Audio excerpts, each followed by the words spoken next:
Aeroplanes and Dirigibles of War by Frederick Talbot. Preface. Ever since the earliest days of the great conquest of the air, first by the dirigible balloon and then by the aeroplane, their use in time of war has been a fruitful theme for discussion. But their arrival was of too recent a date, their many utilities too unexplored to provide anything other than theories, many obviously untenable, others avowedly problematical. Yet the part airships have played in the greatest war has come as a surprise even to their most convinced advocates. For every expectation shattered, they have shown a more than compensating possibility of usefulness. In this volume an endeavour has been made to record their achievements, under the stern test of trial, as an axiom of war, and to explain, in untechnical language, the many services to which they have been and may be applied.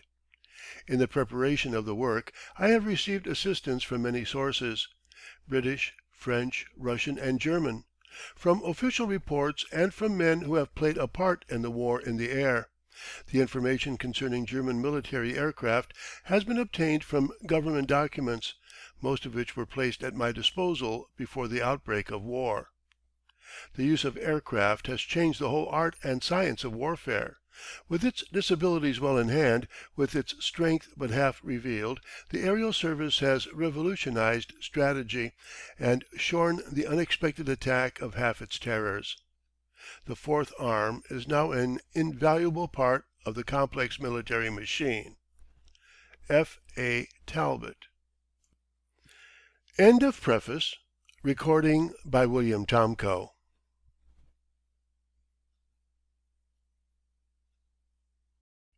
Aeroplanes and Dirigibles of War by Frederick Talbot.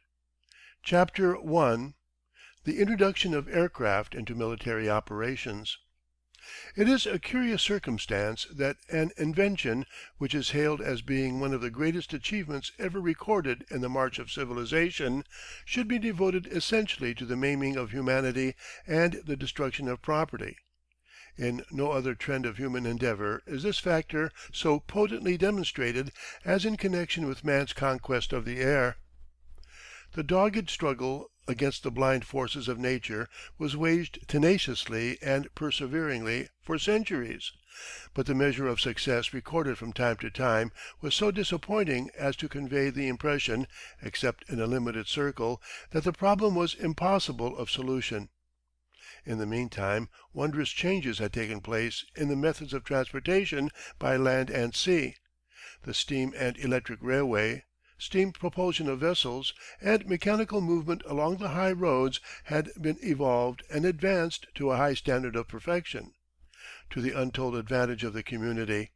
Consequently, it was argued, if only a system of travel along the aerial highways could be established, then all other methods of mechanical transportation would be rendered, if not entirely obsolete, at least antiquated. At last man triumphed over nature, at least to such a degree as to inspire the confidence of the world at large, and to bring aerial travel and transportation within range of realization. But what has been the result?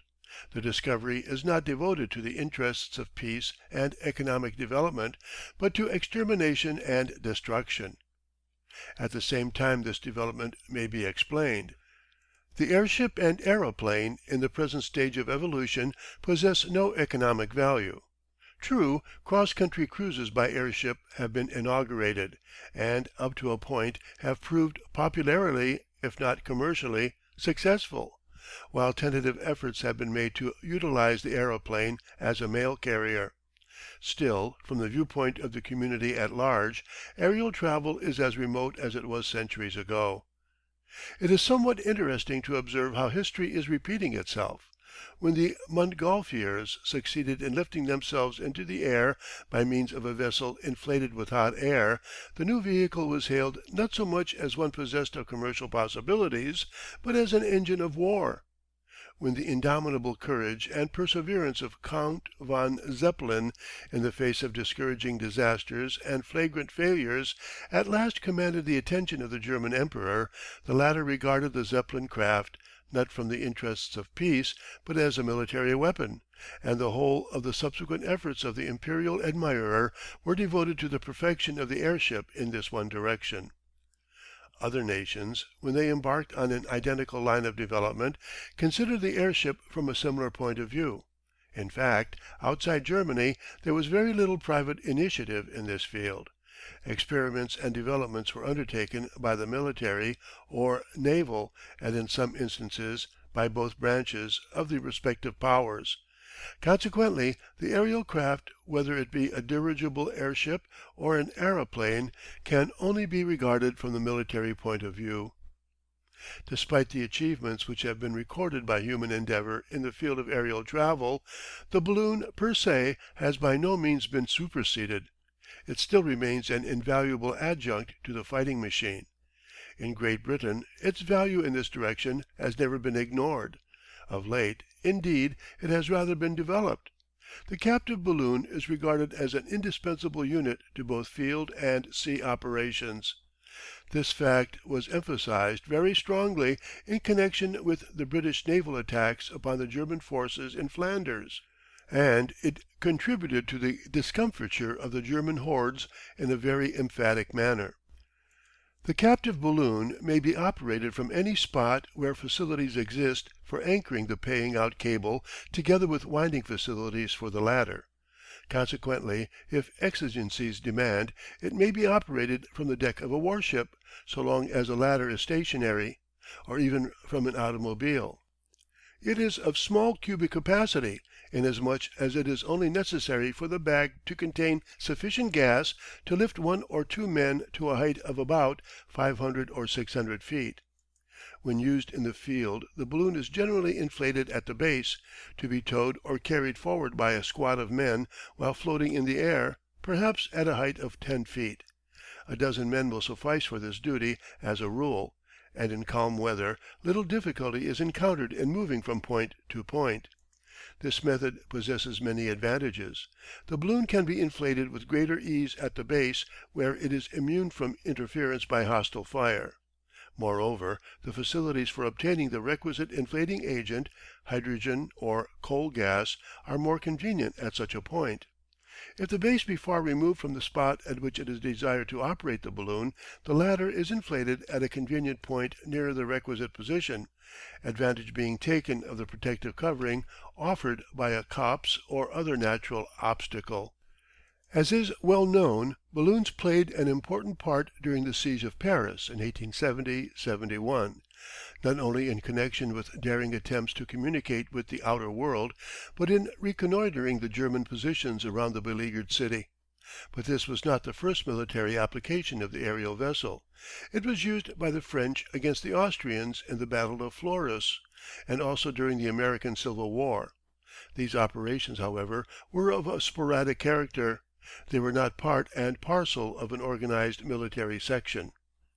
It is not generally known that the British War Office virtually pioneered the military use of balloons, and subsequently the methods perfected in Britain became recognized as a kind of standard, and were adopted generally by the Powers with such modifications as local exigencies seemed to demand.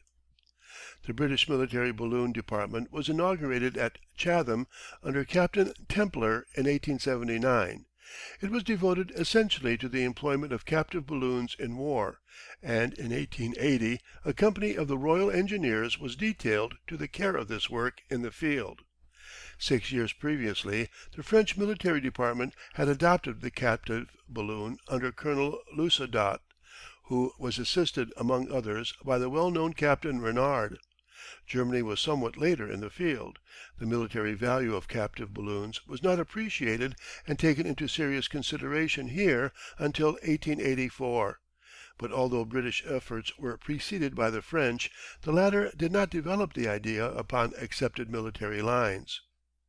The British authorities were confronted with many searching problems. One of the earliest and greatest difficulties encountered was in connection with the gas for inflation. Coal gas was not always readily available, so that hydrogen had to be depended upon for the most part. But then another difficulty arose. This was the manufacture of the requisite gas. Various methods were tested, such as the electrolytic decomposition of water, the decomposition of sulphuric acid by means of iron, the reaction between slaked lime and zinc, and so forth. But the drawbacks to every process, especially upon the field of battle, when operations have to be conducted under extreme difficulties and at high pressure, were speedily recognized. While other nations concentrated their energies upon the simplification of hydrogen manufacturing apparatus for use upon the battlefield, Great Britain abandoned all such processes in toto. Our military organization preferred to carry out the production of the necessary gas at a convenient manufacturing centre, and to transport it, stored in steel cylinders under pressure, to the actual scene of operations. The method proved a great success, and in this way it was found possible to inflate a military balloon in the short space of 20 minutes, whereas under the conditions of making gas upon the spot a period of 4 hours or more was necessary, owing to the fact that the manufacturing process is relatively slow and intricate. The practicability of the British idea and its perfection served to establish the captive balloon as a military unit. The British military ballooning department has always ranked as the foremost of its type among the Powers, although its work has been carried out so unostentatiously that the outside world has gleaned very little information concerning its operations. Captain Templar was an indefatigable worker, and he brought the ballooning section to a high degree of efficiency from the military point of view. But the British government was peculiarly favoured, if such a term may be used. Our little wars in various parts of the world contributed valuable information and experience which was fully turned to account. Captive balloons for reconnoitring purposes were used by the British Army for the first time in Suakim in 1885, and the section established its value very convincingly. The French military balloon department gained its first experience in this field in the previous year, a balloon detachment having been dispatched to Tonkin in 1884. In both the Tonkin and Soudan campaigns invaluable work was accomplished by the balloon sections, with the result that this aerial vehicle has come to be regarded as an indispensable military adjunct.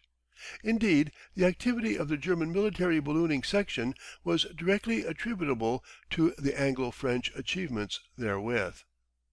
In this work, however, the British force speedily displayed its superiority and initiative. The use of compressed hydrogen was adopted, and within the course of a few years, the other Powers, realizing the advantages which the British department had thus obtained, decided to follow its example. The gas is stored in cylinders under a pressure varying from 6 to 10 or more atmospheres, in other words, from about 80 to 140 or more pounds per square inch. Special military wagons have been designed for the transport of these cylinders, and they are attached to the balloon train. The balloon itself is light and made of such materials as to reduce the weight thereof to the minimum. The British balloons are probably the smallest used by any of the Powers, but at the same time they are the most expensive. They are made of goldbeater's skin, and range in capacity from 7,000 to 10,000 cubic feet, the majority being of the former capacity. The French balloon, on the other hand, has a capacity exceeding 18,000 cubic feet, although a smaller vessel of 9,000 cubic feet capacity, known as an auxiliary, and carrying a single observer, is used. The Germans, on the other hand, with their Teutonic love of the immense, favour far larger vessels. At the same time, the military balloon section of the German army eclipses that of any other nations, is attached to the intelligence department, and is under the direct control of the General Staff. Balloon stations are dotted all over the country, including Heligoland and Kiel, while regular sections are attached to the Navy for operating captive balloons from warships. Although the Zeppelin and Aeroplane forces have come to the front in Germany and have relegated the captive balloon somewhat to the limbo of things that were, the latter section has never been disbanded. In fact, during the present campaign it has undergone a somewhat spirited revival. The South African campaign emphasized the value of the British balloon section of the army, and revealed services to which it was specially adapted, but which had previously more or less been ignored. The British Army possessed indifferent maps of the Orange Free State and the Transvaal. This lamentable deficiency was remedied in great measure by recourse to topographical photographs taken from the captive balloons. The guides thus obtained were found to be of extreme value. During the early stages of the war the hydrogen was shipped in cylinders from the homeland, but subsequently a manufacturing plant of such capacity as to meet all requirements was established in South Africa. The cylinders were charged at this point and dispatched to the scene of action, so that it became unnecessary to transport the commodity from Britain. The captive balloon revealed the impregnability of Spion Kop, enabled Lord Roberts to ascertain the position of the Boer guns at the Battle of Paardeberg, and proved of invaluable assistance to the forces of General White during the siege of Ladysmith. End of Chapter 1. Recording by William Tomko.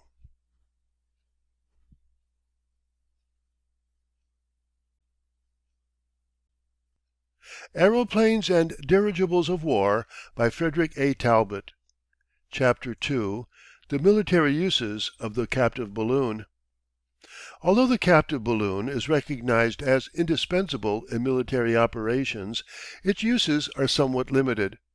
It can be employed only in comparatively still weather. The reason is obvious.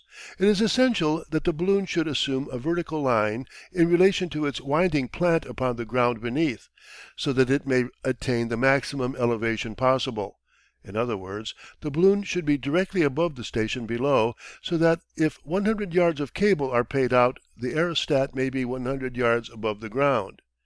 If a wind is blowing, the helpless craft is certain to be caught thereby and driven forwards or backwards, so that it assumes an angle to its station. If this becomes acute, the vessel will be tilted, rendering the position of the observers somewhat precarious, and at the same time observing efficiency will be impaired. This point may be appreciated more easily by reference to the accompanying diagram. A represents the ground station, and B the position of the captive balloon when sent aloft in calm weather, 300 feet of cable being paid out. A wind arises and blows the vessel forward to the position C. At this point the height of the craft in relation to the ground has been reduced, and the reduction must increase proportionately as the strength of the wind increases and forces the balloon still more towards the ground. At the same time, owing to the tilt given to the car, observation is rendered more difficult, and eventually becomes extremely dangerous. A wind, if of appreciable strength, develops another and graver danger.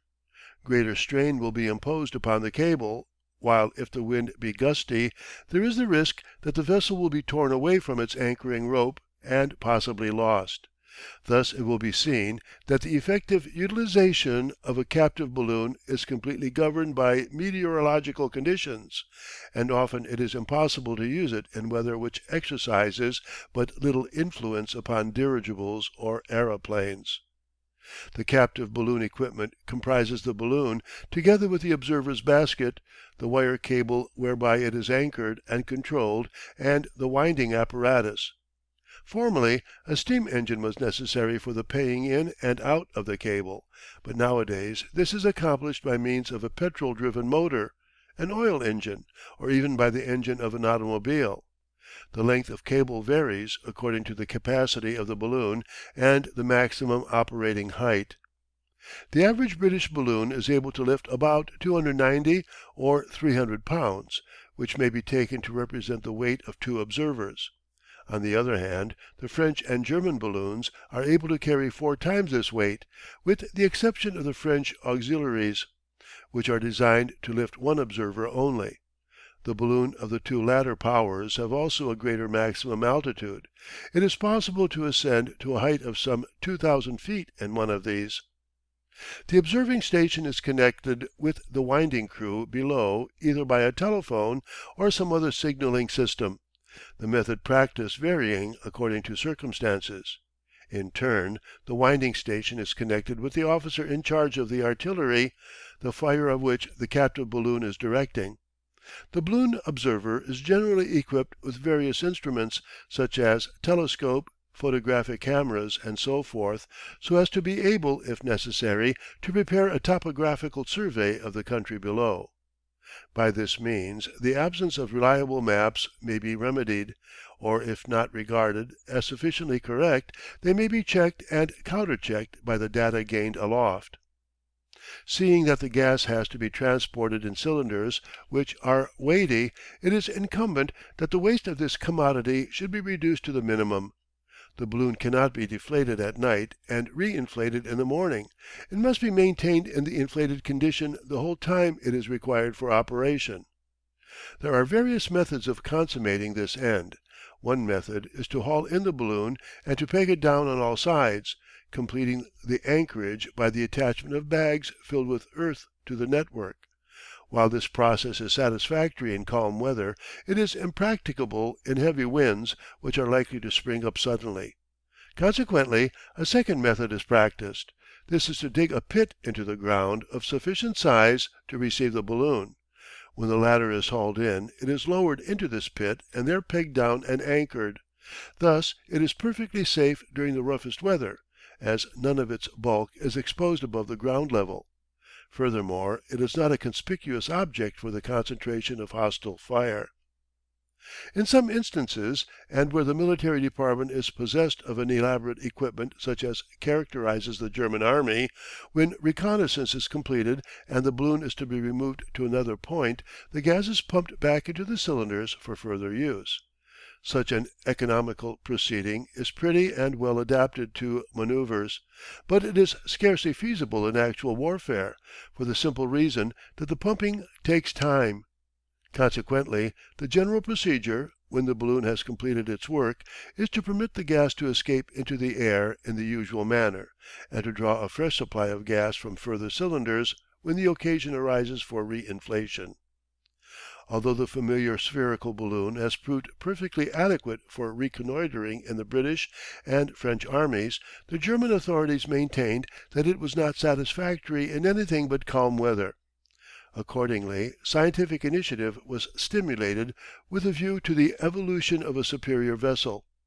These endeavours culminated in the Parseval Sigsfeld captive balloon, which has a quaint appearance. It has the form of a bulky cylinder with hemispherical extremities. At one end of the balloon there is a surrounding outer bag reminiscent of a cancerous growth. The lower end of this is open. This attachment serves the purpose of a ballonnet. The wind blowing against the opening, which faces it, charges the ballonnet with air.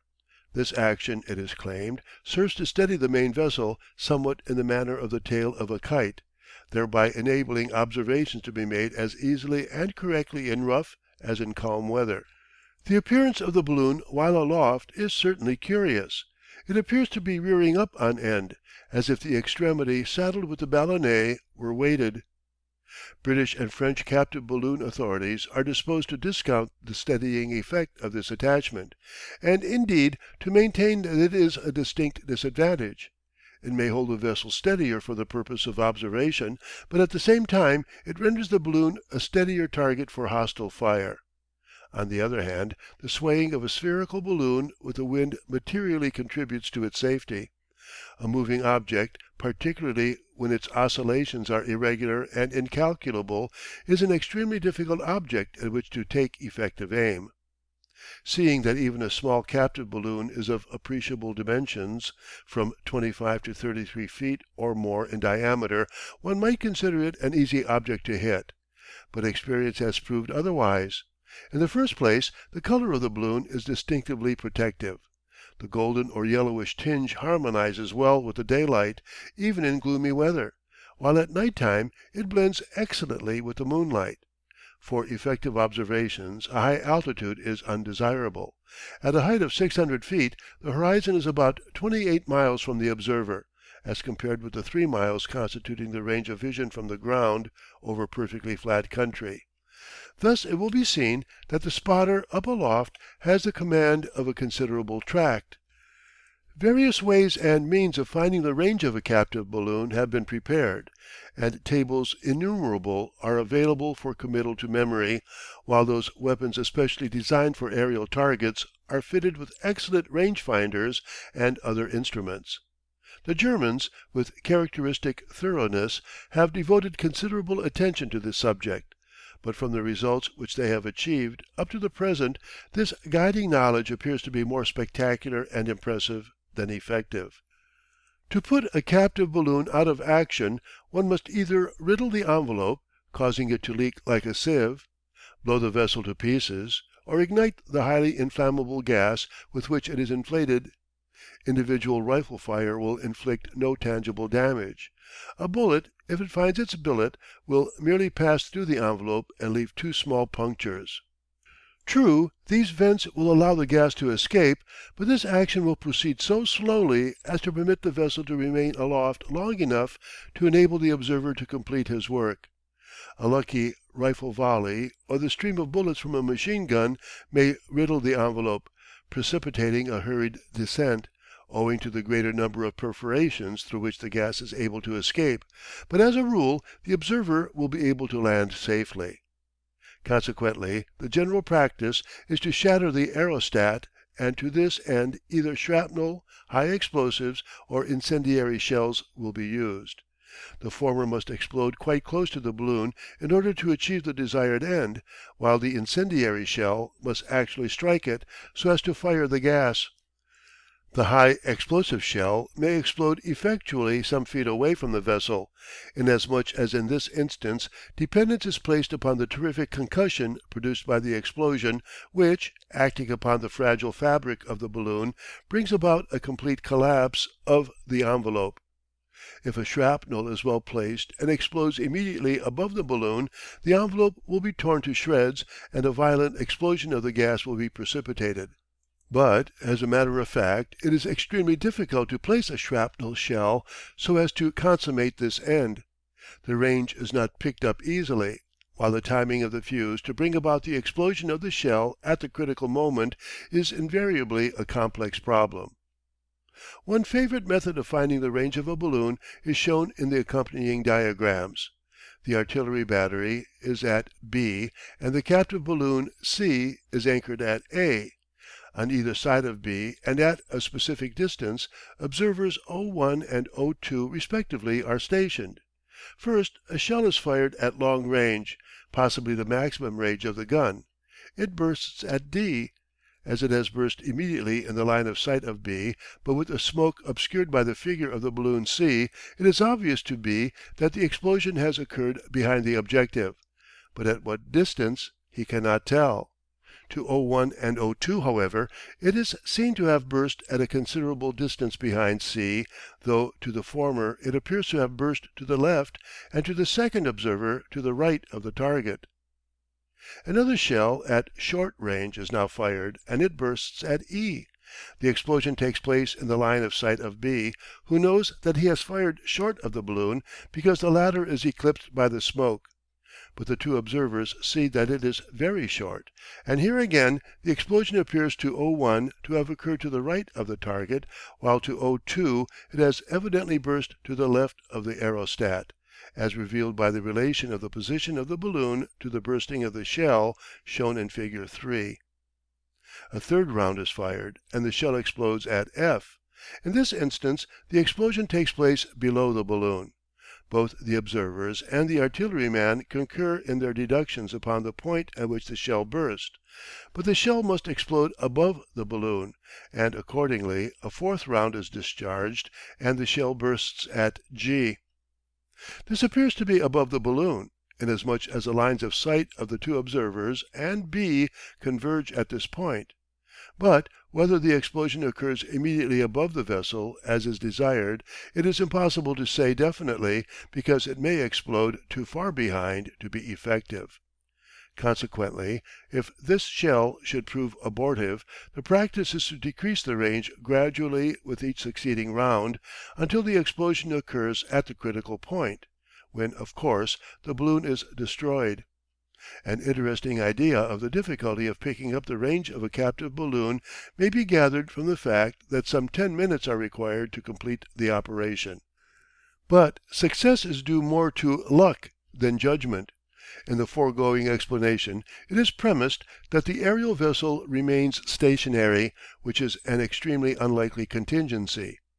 While those upon the ground are striving to pick up the range, the observer is equally active in his efforts to baffle his opponents. The observer follows each successive round with keen interest, and when the shells appear to be bursting in uncomfortably close quarters, naturally he intimates to his colleagues below that he desires his position to be changed, either by ascending to a higher point or descending. In fact, he may be content to come to the ground. Nor must the fact be overlooked that while the enemy is trying to place the observer hors de combat, he is revealing the position of his artillery, and the observer is equally industrious in picking up the range of the hostile guns for the benefit of his friends below. When the captive balloon is aloft in a wind, the chances of the enemy picking up the range thereof are extremely slender, as it is continually swinging to and fro. While there is always the possibility of a shell bursting at such a lucky moment as to demolish the aerial target, it is generally conceded to be impossible to induce a shell to burst within 100 yards of a balloon, no matter how skilfully the hostile battery may be operated. The value of the captive balloon has been demonstrated very strikingly throughout the attack upon the entrenched German positions in Flanders. Owing to the undulating character of the dunes, the spotters upon the British monitors and battleships are unable to obtain a sweeping view of the country. Accordingly, captive balloons are sent aloft in some cases from the deck of the monitors, and in others from a suitable point upon the beach itself.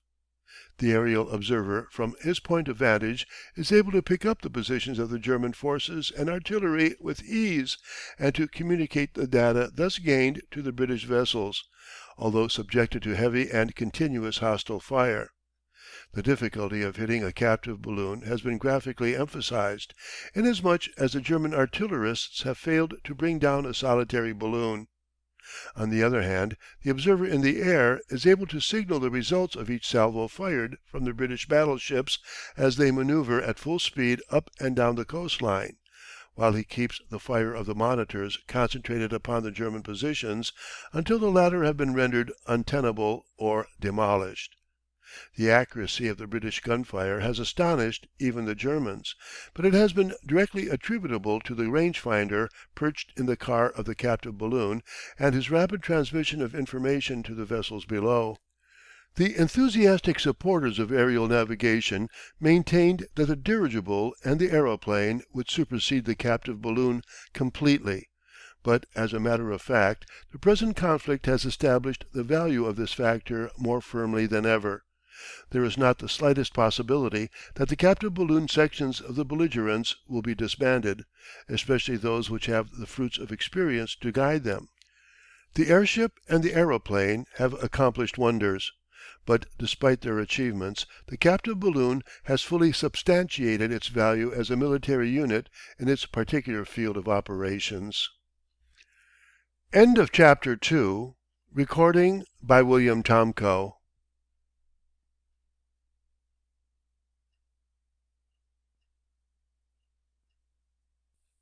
Aeroplanes and Dirigibles of War by Frederick A. Talbot. Chapter 3. Part 1. Germany's Rise to Military Airship Supremacy. Two incidents in the history of aviation stand out with exceptional prominence. The one is the evolution of the Zeppelin airship, a story teeming with romance and affording striking and illuminating glimpses of dogged perseverance, grim determination in the face of repeated disasters, and the blind, courageous faith of the inventor in the creation of his own brain. The second is the remarkable growth of Germany's military airship organization, which has been so rapid and complete as to enable her to assume supremacy in this field, and that within the short span of a single decade. The Zeppelin has always aroused the world's attention, although this interest has fluctuated. regarded at first as a wonderful achievement of genius, afterwards as a freak, then as the ready butt for universal ridicule, and finally with awe, if not with absolute terror, such in brief is the history of this craft of the air. Count von Zeppelin can scarcely be regarded as an ordinary man. He took up the subject of flight at an age which the majority of individuals regard as the opportune moment for retirement from activity, and knowing nothing about mechanical engineering, he concentrated his energies upon the study of this science to enable him to master the difficulties of a mechanical character incidental to the realization of his grand idea. His energy and indomitable perseverance are equalled by his ardent patriotism, because, although the Fatherland discounted his idea when other powers were ready to consider it, and indeed made him tempting offers for the acquisition of his handiwork, he stoutly declined all such solicitations, declaring that his invention, if such it may be termed, was for his own country and none other. Count von Zeppelin developed his line of study and thought for one reason only. As an old campaigner and a student of military affairs, he realized the shortcomings of the existing methods of scouting and reconnoitering. He appreciated more than any other man of the day perhaps, that if the commander in chief of an army were provided with facilities for gazing down upon the scene of operations, and were able to take advantage of all the information accruing to the man above who sees all, he would hold a superior position, and be able to dispose his forces and to arrange his plan of campaign to the most decisive advantage. In other words, Zeppelin conceived and developed his airship for one field of application, and that alone, military operations.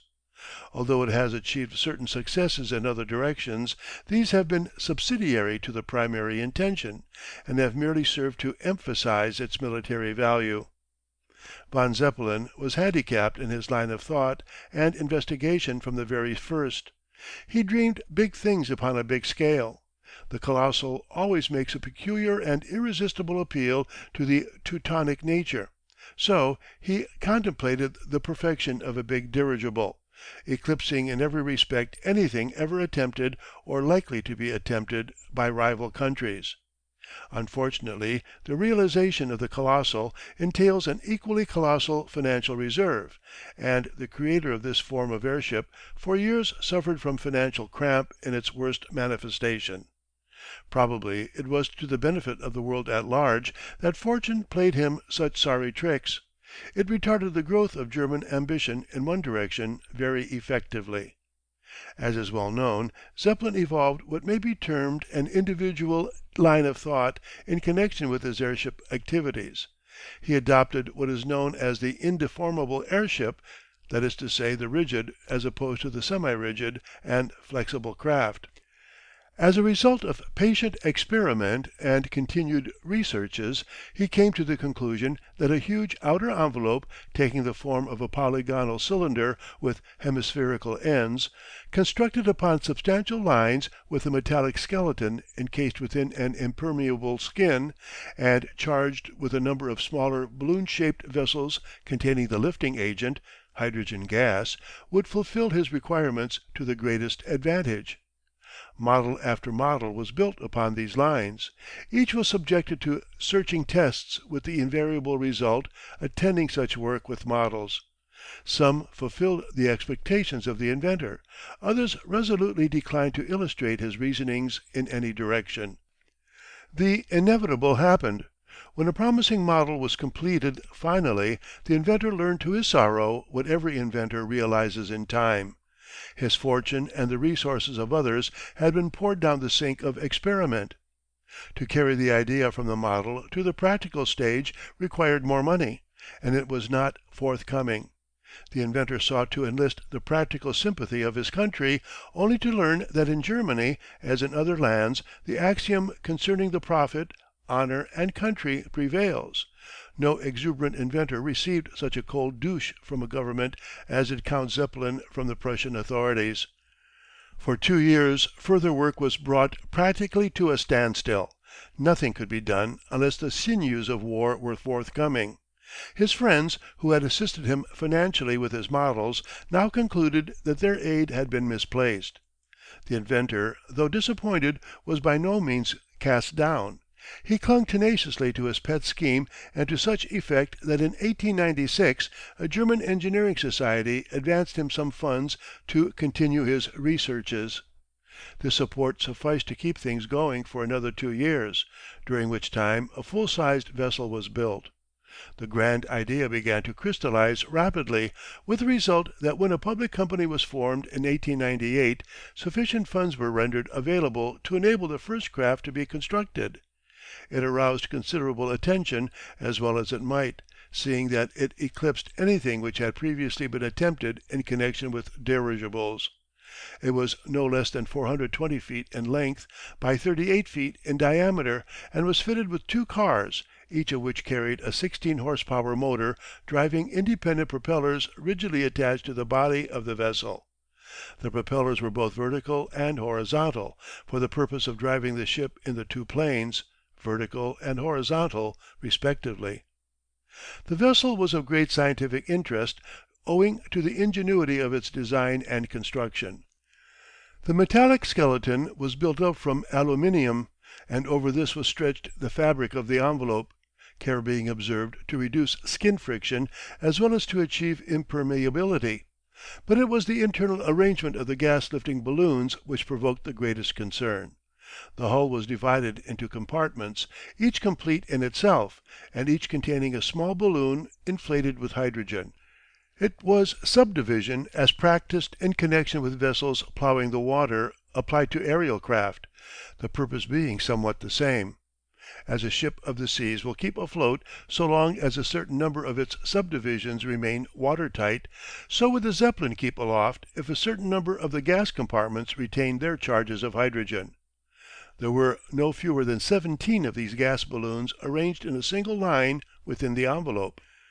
Beneath the hull, and extending the full length of the latter, was a passage which not only served as a corridor for communication between the cars, but also to receive a weight attached to a cable worked by a winch. By the movement of this weight the bow or stem of the vessel could be tilted to assist ascent and descent. The construction of the vessel subsequently proved to be the easiest and most straightforward part of the whole undertaking. There were other and more serious problems to be solved. How would such a monster craft come to earth? How could she be manipulated upon the ground? How could she be docked?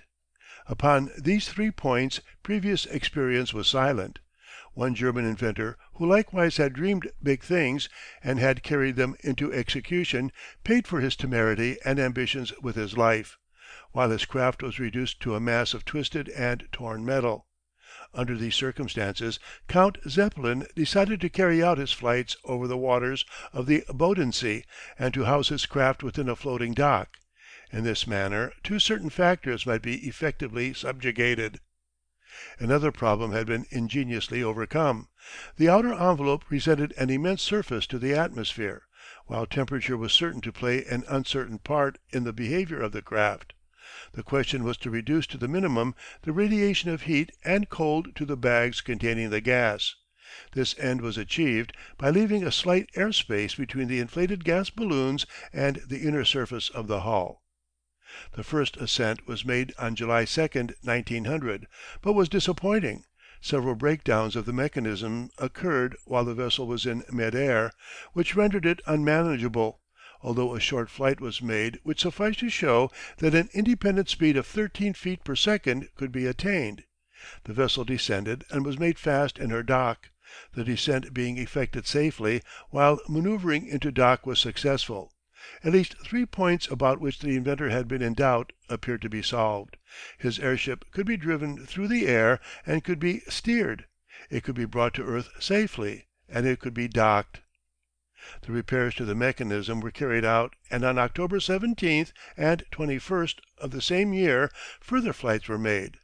By this time certain influential Teuton aeronautical experts, who had previously ridiculed Zeppelin's idea, had made a perfect volte face. They became staunch admirers of the system, while other meteorological savants participated in the trials for the express purpose of ascertaining just what the ship could do. As a result of elaborate trigonometrical calculations, it was ascertained that the airship attained an independent speed of 30 feet per second, which exceeded anything previously achieved. The craft proved to be perfectly manageable in the air, and answered her helm, thus complying with the terms of dirigibility. The creator was flushed with his triumph, but at the same time was doomed to experience misfortune. In its descent the airship came to earth with such a shock that it was extensively damaged. The cost of repairing the vessel was so heavy that the company declined to shoulder the liability, and as the Count was unable to defray the expense the wreck was abandoned. Although a certain meed of success had been achieved, the outlook seemed very black for the inventor. No one had any faith in his idea. He made imploring appeals for further money, embarked upon lecturing campaigns, wrote aviation articles for the press, and canvassed possible supporters in the effort to raise funds for his next enterprise. 2 years passed, but the fruits of the propaganda were meagre. It was at this juncture, when everything appeared to be impossible, that Count Zeppelin discovered his greatest friend, the German Emperor. With an eye ever fixed upon new developments, had followed Zeppelin's uphill struggle, and at last, in 1902, came to his aid by writing a letter which ran: "Since your varied flights have been reported to me, it is a great pleasure to me to express my acknowledgment of your patience and your labors, and the endurance with which you have pressed on through the manifold hindrances till success was near.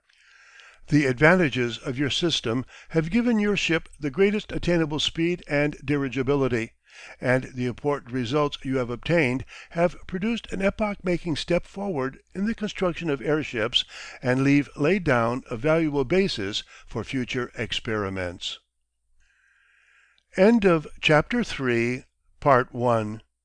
Recording by William Tomko.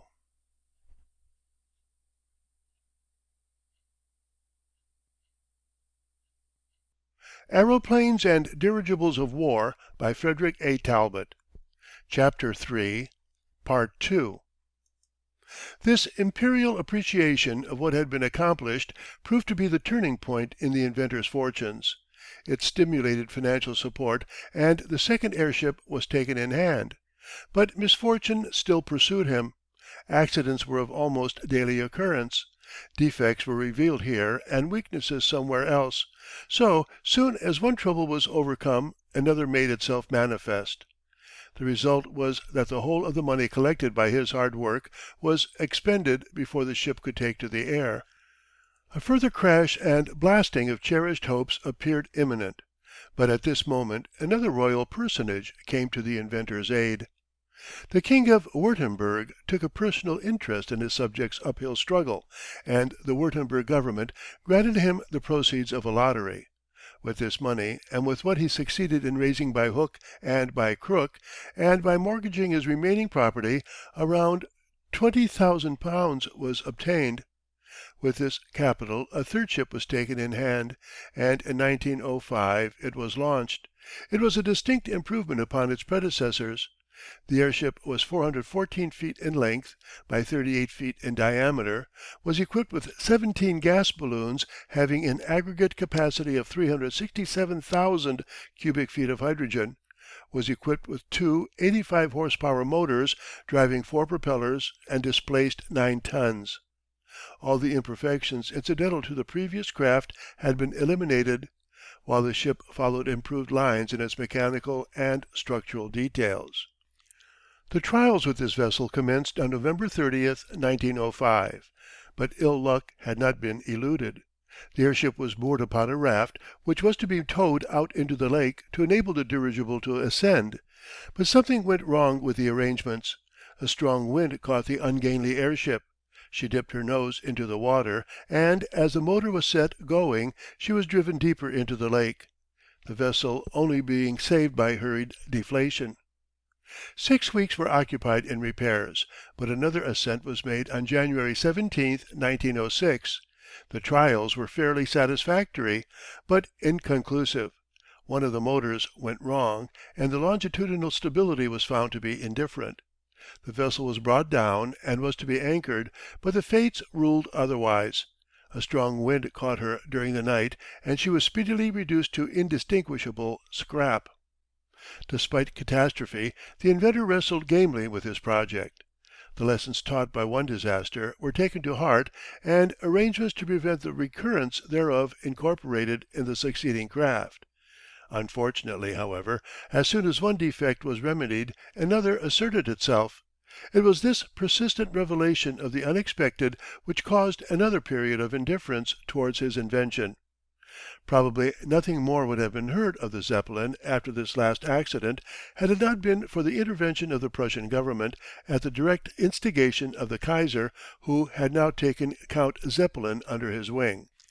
A state lottery was inaugurated, the proceeds of which were handed over to the indefatigable inventor, together with an assurance that if he could keep aloft 24 hours without coming to earth in the meantime, and could cover 450 miles within this period, the government would repay the whole of the money he had lavished upon his idea, and liquidate all the debts he had incurred in connection therewith. Another craft was built, larger than its predecessors, and equipped with two motors developing 170 horse power. Upon completion it was submitted to several preliminary flights, which were so eminently successful that the inventor decided to make a trial trip under conditions closely analogous to those imposed for the government test. On June 20, 1908, at 8:26 A.M., the craft ascended and remained aloft for 12 hours, during which time it made an encouraging circular tour. Flushed with this success, the Count considered that the official award was within reach, and that all his previous disasters and misfortunes were on the eve of redemption. The crucial test was essayed on August 5, 1908. Accompanied by 12 observers, the vessel ascended and travelled without incident for 8 hours. Then a slight mishap demanded attention, but was speedily repaired, and was ignored officially as being too trivial to influence the main issue. Victory appeared within measurable distance. The arduous toil of many patient years was about to be rewarded. The airship was within sight of home when it had to descend owing to the development of another motor fault.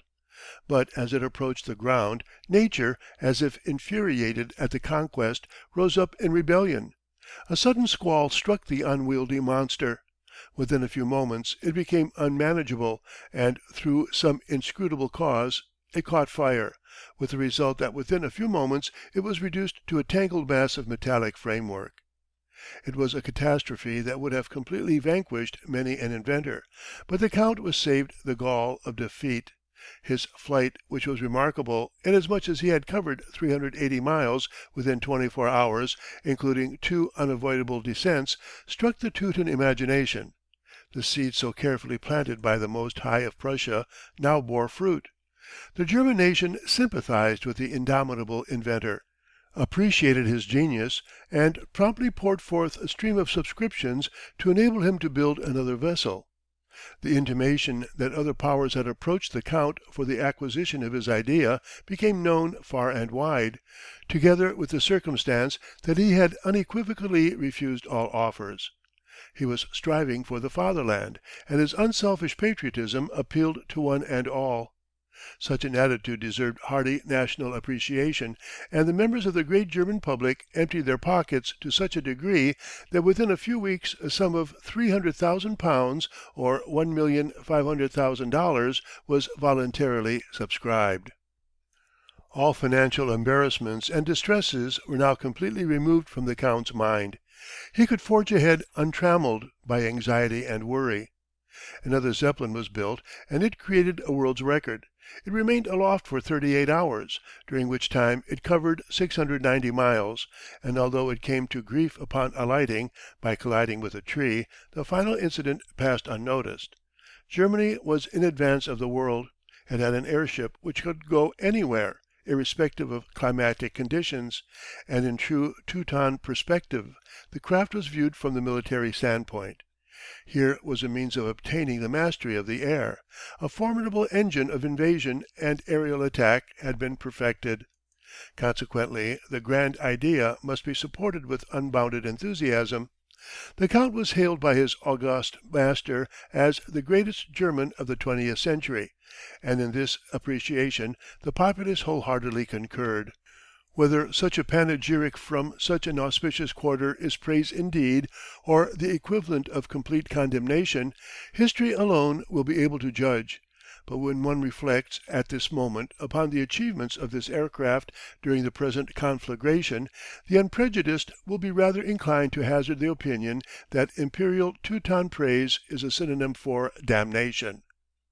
Although the Zeppelin was accepted as a perfect machine, it has never been possible to disperse the atmosphere of disaster with which it has been enveloped from the first. Vessel after vessel has gone up in smoke and flame. Few craft of this type have enjoyed more than an evanescent existence, and such successive catastrophe has proved more terrible than its predecessor.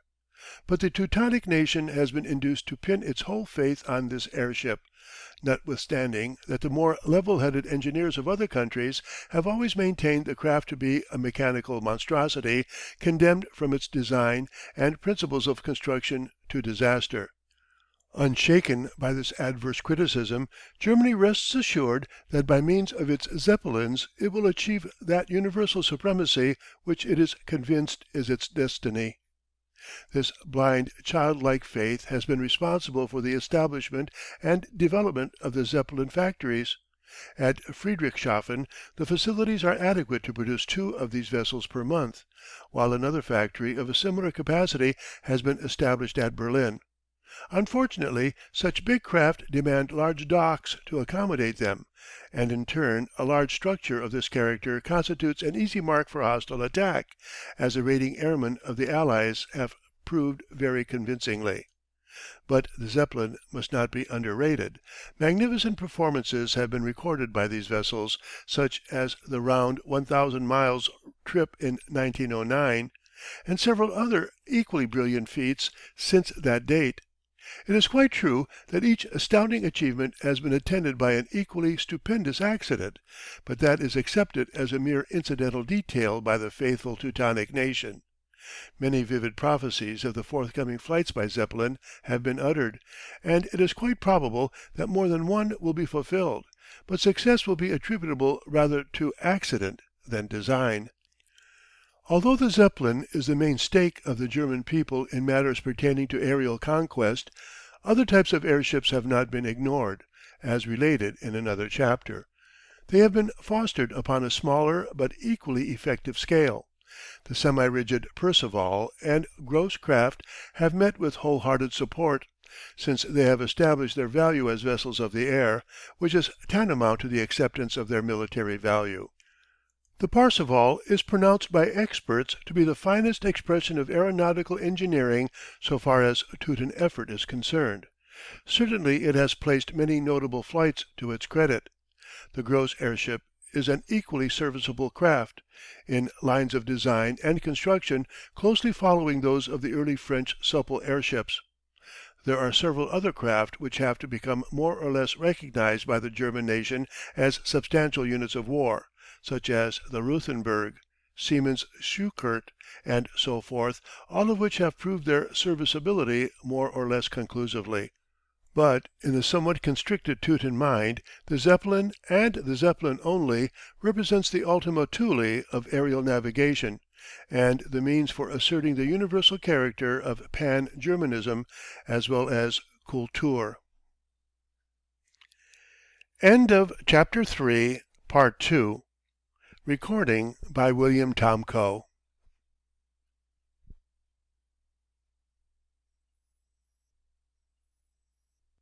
Aeroplanes and Dirigibles of War by Frederick A. Talbot. Chapter 4, Part 1. Airships of War. So much has been said and written concerning the Zeppelin airship, particularly in its military aspect, that all other developments in this field have sunk into insignificance so far as the general public is concerned. The Zeppelin dirigible has come to be generally regarded as the one and only form of practical lighter-than-air type of aircraft. Moreover, the name has been driven home with such effect that it is regarded as the generic term for all German airships. These are grievous fallacies. The Zeppelin is merely one of a variety of types, even in Germany, although at the moment it probably ranks as the solitary survivor of the rigid system of construction. At one time, owing to the earnestness with which the advantages of this form of design were discussed, and in view of the fact that the Zeppelin certainly appeared to triumph when all other designs failed, Great Britain was tempted to embrace the rigid form of construction. The building of an immense vessel of this class was actively supported, and it was aptly christened the May fly. Opponents of the movement tempered their emphatic condemnatory criticism so far as to remark that it "may fly," but as events proved it never did. The colossal craft broke its back before it ever ventured into the air, and this solitary experience proving so disastrous, the rigid form of construction was abandoned once and for all. The venture was not in vain. It brought home to the British authorities more convincingly than anything else that the Zeppelin was a mechanical monstrosity. The French never even contemplated the construction of such a craft at that time, estimating it at its true value, and the British failure certainly served to support French antagonism to the idea. Subsequently, however, an attempt at rigid construction was made in France with the Spiess airship, mainly as a concession to public clamour. Even in Germany itself the defects of the Zeppelin were recognised, and a decided effort to eliminate them was made by Professor Schutte in co-operation with a manufacturer of Mannheim named Lanz. The joint product of their ambitions, the Schutte Lanz, is declared to be superior to the Zeppelin, but so far it has failed to justify any of the claims of its designers.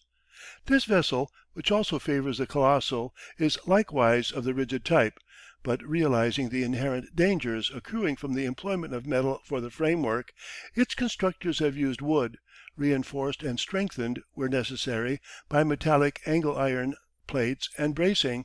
This utilisation of metal is, however, carried out very sparingly. The first vessel of this class was a huge failure, while subsequent craft have not proved much more successful. In fact, one of the largest German airships ever designed, L4, is, or rather was, a Schutte Lanz, with a capacity of 918,000 cubic feet, but over 6,000 pounds lighter than a Zeppelin of almost similar dimensions. I say was, since L4 is no more. The pride of its creators evinced a stronger preference for Davy Jones's Locker than its designed realm. Yet several craft of this type have been built and have been mistaken for Zeppelins owing to the similarity of the broad principles of design and their huge dimensions. In one vital respect they are decidedly inferior to their contemporary. They are not so speedy. The most successful of the German lighter-than-air machines are those known respectively as the semi-rigid and non-rigid types, the best examples of which are the Gross and Parseval craft. Virtually they are Teutonic editions of the successful French craft of identical design by which they were anticipated. The Lebaudy is possibly the most famous of the French efforts in this direction.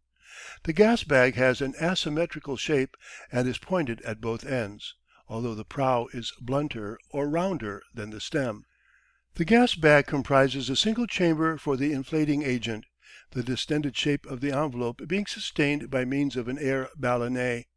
By varying the contents of the latter through the agency of a pump, the tension of the gas in the lifting envelope can be maintained, and the shape of the inflated balloon preserved under all conditions. Beneath the gas bag is a long strengthened girder, and from this in turn the car is suspended. It is the introduction of this rigid girder which is responsible for the descriptive generic term of semi-rigid. On the other hand, the non-rigid type may be roughly described as a pisciform balloon fitted with propelling machinery, inasmuch as the car containing the driving machinery is suspended from the balloon in the manner of the car in the ordinary drifting vessel. So far as the French effort is concerned, the Bayard Clement type is the best example of the non-rigid system. It is represented in Germany by the Parseval class. The Gross airship has been definitely adopted as a military machine by the German authorities, and figures in the M class. The M4, completed in 1913, is the largest of this type, and differs from its prototypes in that it carries two cars, each fitted with motors, whereas the earlier machines were equipped with a single gondola after the French pattern. This vessel measures 320 feet in length, has a maximum diameter of 44½ feet, displaces 13 tons, and is fitted with motors developing 450 horsepower, which is sufficient to give it a speed of 47 miles per hour. This vessel represents a huge advance upon its predecessors of this design, inasmuch as the latter were about 245 feet in length by 36¼ feet in diameter, and displaced only 6 tons, while the single car was provided with a motor developing only 150 horsepower, the speed being 28 miles per hour. Thus it will be seen that a huge development has suddenly taken place, a result due no doubt to the cooperation of the well known engineer Boussingac. The M4 is essentially an experiment, and great secrecy has been maintained in regard to the trials which have been carried out therewith, the authorities merely vouchsafing the fact that the airship has proved completely successful in every respect. Conclusive testimony of this is offered by the inclusion of the vessel in the active aerial fleet of Germany. But it is the Parseval which is regarded as the finest type of airship flying the German flag. This vessel is the product of slow evolution, for it is admitted to be a power driven balloon. Even the broad lines of the latter are preserved, the shape being that of a cylinder with rounded ends. It is the direct outcome of the Drachen balloon, perfected by Parseval and Siegsfeld, the captive balloon which is an indispensable part of the German military equipment. The complete success of the suspension system in this captive balloon prompted Parseval to continue his researches and experiments in regard to the application of power to the vessel, so as to induce it to move independently of the wind. The suspension system and the car are the outstanding features of the craft. It is non-rigid in the strictest interpretation of the term, although, owing to the incorporation of the steadying hollow mattress, as it is called by its inventor, the strength of the suspension system, and the substantial character of the car, it conveys an impression of great solidity. The thinnest rope, both manila and steel, in the suspension system is as thick as a man's finger, while the car, measuring 30 feet in length by 6 feet in width, carried out in wood, is a striking example of the maximum of strength with the minimum of weight, being as steady and as solid as a boat's deck. The propellers are collapsible, although in the latest craft of this class they are semi-rigid. The mechanical equipment is also interesting. There are 2 propellers and 2 motors, each nominally driving 1 propeller, but should one motor break down, or motives of economy, such as husbanding of fuel, render it advisable to run upon one engine, then the 2 propellers may be driven by either of the motors. The inventor has perfected an ingenious, simple, and highly efficient coupling device to attain this end, but to ensure that the propeller output is of the maximum efficiency in relation to the engine, the pitch of the propellers may be altered and even reversed while the engine is running. When one motor only is being used, the pitch is lowered until the propellers revolve at the speed which they would attain if both engines were in operation. This adjustment of the propeller pitch to the most economical engine revolutions is a distinctive characteristic, and contributes to the efficiency and reliability of the Parseval dirigible to a very pronounced degree. Steering in the vertical plane is also carried out upon distinctive lines. There are no planes for vertical steering, but movement is accomplished by tilting the craft and thus driving the gas from one end of the balloon to the other. This is effected by the manipulation of the air ballonets, one of which is placed at the prow and stem of the gas bag respectively. If it is desired to descend, the gas is driven from the forward to the after end of the envelope, merely by inflating the bow ballonnet with air by means of a pump placed in the car. If ascent is required, the after ballonnet is inflated, thereby driving the gas to the forward end of the balloon, the buoyancy of which is thus increased. The outstanding feature of the Drachen balloon is incorporated in the airship. This is the automatic operation of the safety valve on the gas bag directly by the air ballonets. If these ballonets empty owing to the pressure of the gas within the envelope, a rope system disposed within the balloon and connecting the ballonets and the gas valve at the top is stretched taut, thereby opening the gas valve. In this manner the gas pressure becomes reduced until the ballonets are enabled to exercise their intended function. This is a safety precaution of inestimable value. The Parseval is probably the easiest dirigible to handle, inasmuch as it involves no more skill or knowledge than that required for an ordinary free balloon.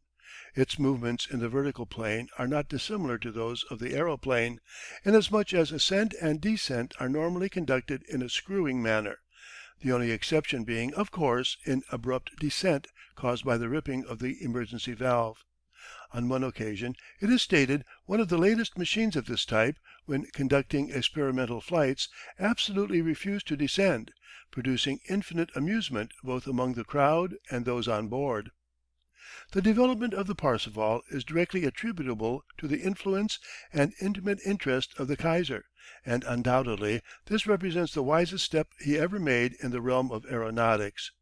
It certainly has enabled the German military machine to become possessed of a significant fleet of what may be described as a really efficient and reliable type of dirigible. The exact number of military Parsevals in commission is unknown, but there are several classes thereof, in the nature of aerial cruisers and vedettes.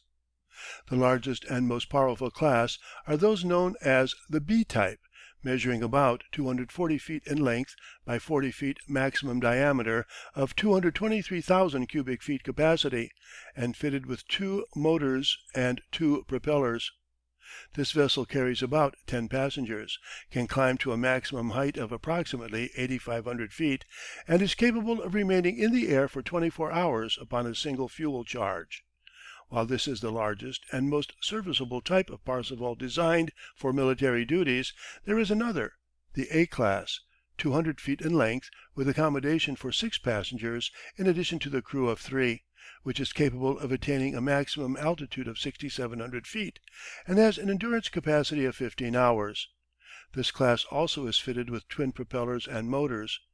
In addition, there are the C and E classes, carrying from 4 to 8 passengers, while the vedettes are represented by the D and F classes, which have a maximum altitude of 2,000 feet and can remain aloft for only 5 hours upon a single fuel charge.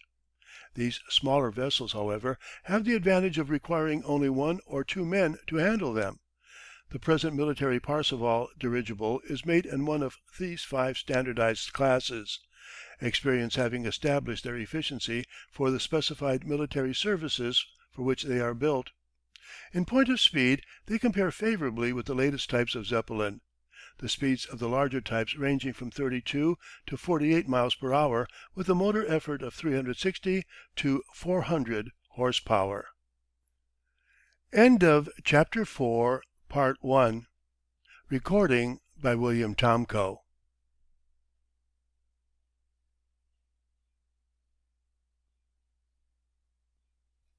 Aeroplanes and Dirigibles of War by Frederick A. Talbot. Chapter 4, Part 2. So far as the French airships of war are concerned, the fleet is somewhat heterogeneous, although the non-rigid type prevails. The French aerial navy is represented by the Bayard Clement, Astra, Zodiac, and the government-built machines. Although the rigid type never has met with favour in France, there is yet a solitary example of this system of construction, the Spice, which is 460 feet in length by 47 feet in diameter, and has a displacement of 20 tons. The semi-rigid craft are represented by the Lebaudy type, the largest of which measures 293 feet in length by 51 feet in diameter, and has a displacement of 10 tons. One may feel disposed to wonder why the French should be apparently backward in this form of aerial craft, but this may be explained by the fact that the era of experiment had not been concluded at the time war was declared, with the result that it has been somewhat difficult to determine which type would meet the military requirements of the country to the best advantage. Moreover, the French military authorities evinced a certain disposition to relegate the dirigibles to a minor position, convinced that it had been superseded by the heavier-than-air machine. Taken on the whole, the French airship fleet is inferior to the German in point of speed, if not numerically. But this deficiency is more than counterbalanced by the skill and ability of the men manning their craft, who certainly are superior to their contemporaries in Germany, combined with the proved character of such craft as are in service. The same criticism may be said to apply to Great Britain. That country was backward in matters pertaining to the airship because its experiments were carried out spasmodically, while dependence was reposed somewhat too much upon foreign effort. The British airships are small and of low speed, comparatively speaking. Here again it was the advance of the aeroplane which was responsible for the manifestation of a somewhat indifferent, if not lethargic feeling towards the airship. Undoubtedly the experiments carried out in Great Britain were somewhat disappointing. The one and only attempt to out Zeppelin the Zeppelin resulted in disaster to the craft before she took to the air, while the smaller craft carried out upon far less ambitious lines were not inspiritingly successful. Latterly the non-rigid system has been embraced exclusively, the craft being virtually mechanically driven balloons. They have proved efficient and reliable so far as they go, but it is the personal element in this instance also which has contributed so materially to any successes achieved with them. But although Great Britain and France apparently lagged behind the Germans, appreciable enterprise was manifested in another direction. The airship was not absolutely abandoned. Vigilance was maintained for a superior type of craft. It was an instance of weighing the advantages against the disadvantages of the existing types and then evolving for a design which should possess the former without any of the latter. This end appears to be achieved with the Astra type of dirigible, the story of the development of which offers an interesting chapter in the annals of aeronautics. In all lighter-than-air machines the resistance to the air offered by the suspension ropes is considerable, and the reduction of this resistance has proved one of the most perplexing problems in the evolution of the dirigible. The air is broken up in such a manner by the ropes that it is converted into a brake or drag, with the inevitable result that the speed undergoes a severe diminution. A full-rigged airship such as the Parseval, for instance, may present a picturesque appearance, but it is severely unscientific, inasmuch as if it were possible to eliminate or to reduce the air resistance offered by the ropes, the speed efficiency might be raised by some 60%, and that without any augmentation of the propelling effort. As a matter of fact, Zeppelin solved this vexatious problem unconsciously. In his monster craft the resistance to the air is reduced to a remarkable degree, which explains why these vessels, despite all their other defects, are able to show such a turn of speed. It was this feature of the Zeppelin which induced Great Britain to build the Mayfly, and which likewise induced the French government to stimulate dirigible design and construction among native manufacturers, at the same time, however, insisting that such craft should be equal at least in speed to the Zeppelins.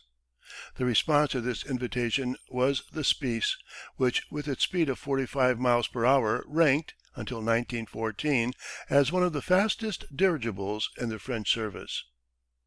In the meantime a Spanish engineer, Señor Torres, had been quietly working out a new idea. He realized the shortcomings of the prevailing types of airships some 11 years ago, and unostentatiously and painstakingly set out to eliminate them by the perfection of a new type of craft. He perfected his idea, which was certainly novel, and then sought the assistance of the Spanish government. But his fatherland was not adapted to the prosecution of the project. He strove to induce the authorities to permit even a small vessel to be built, but in vain. He then approached the French Astra Company. His ambition was to build a vessel as large as the current Zeppelin, merely to emphasize the value of his improvement upon a sufficiently large scale, and to enable comparative data concerning the two designs to be obtained. But the bogey of expense at first proved insuperable. However, the French company decided to give the invention a trial, and to this end a small vedette of about 53,000 cubic feet displacement was built. Although an unpretentious little vessel, it certainly served to emphasize the importance of the Torres idea. It was pitted against the Colonel Renard, the finest ship at that time in the French aerial service, which had proved the fastest airship in commission, and which also was a product of the Astra Company. But this fine craft was completely outclassed by the puny Astra Torres. The builders and the inventor were now additionally anxious to illustrate more emphatically the features of this design and to build a far larger vessel. The opportunity was offered by the British government, which had been following the experiments with the small Astra Torres in France. An order was given for a vessel of 282,500 cubic feet displacement. In this instance it was ranged against another formidable rival, the Parseval. But the latter also failed to hold its own against the Spanish invention, inasmuch as the Astra Torres built for the British authorities exceeded a speed of 50 miles per hour in the official tests. This vessel is still doing valuable duty, being attached to the British Air Service in France. The achievements of the British vessel were not lost upon the French government, which forthwith placed an order for a huge vessel of 812,200 cubic feet capacity, equipped with motors developing 1,000 horsepower, which it was confidently expected would enable a speed of 60 miles per hour to be attained. Thus France would be able to meet the Germans upon fairly level terms, inasmuch as the speed of the latest Zeppelins does not exceed 60 miles per hour. So confident were the authorities that a second order for an even larger vessel was placed before the first large craft was completed. This latter vessel is larger than any Zeppelin yet built, seeing that it displaces 38 tons and is fitted with motors developing 1,000 horsepower. It has recently been completed, and although the results of the trials, as well as the dimensions of the craft have not been published, it is well known that the speed has exceeded 60 miles per hour, so that France now possesses the speediest dirigible in the world. The Torres invention has been described as wonderful, scientifically perfect, and extremely simple. The vessel belongs to the non-rigid class, but the whole of the suspension system is placed within the gas bag so that the air resistance offered by ropes is virtually eliminated in its entirety, for the simple reason that practically no ropes are placed outside the envelope. The general principle of design may be gathered from the accompanying diagram.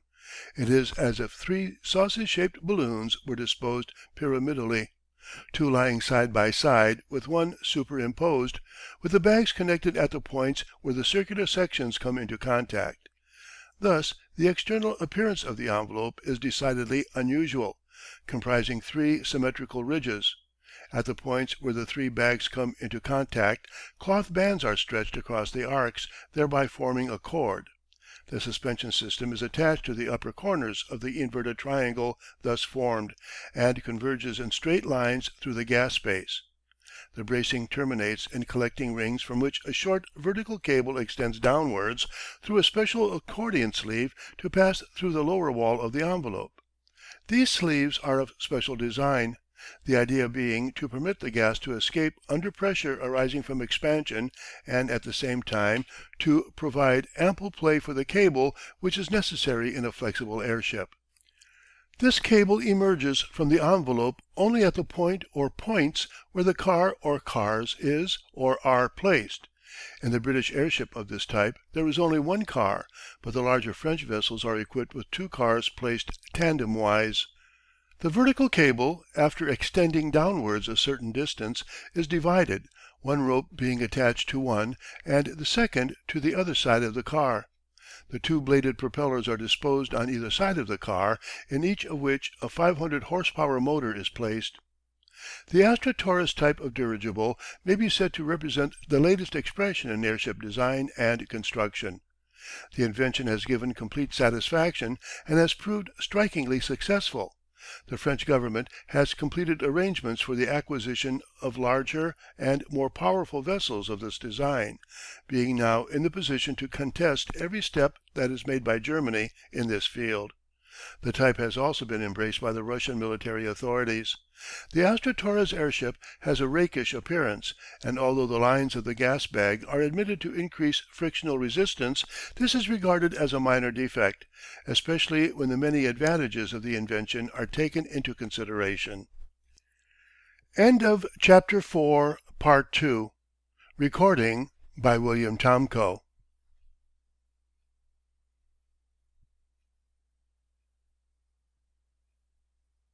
Aeroplanes and Dirigibles of War by Frederick A. Talbot.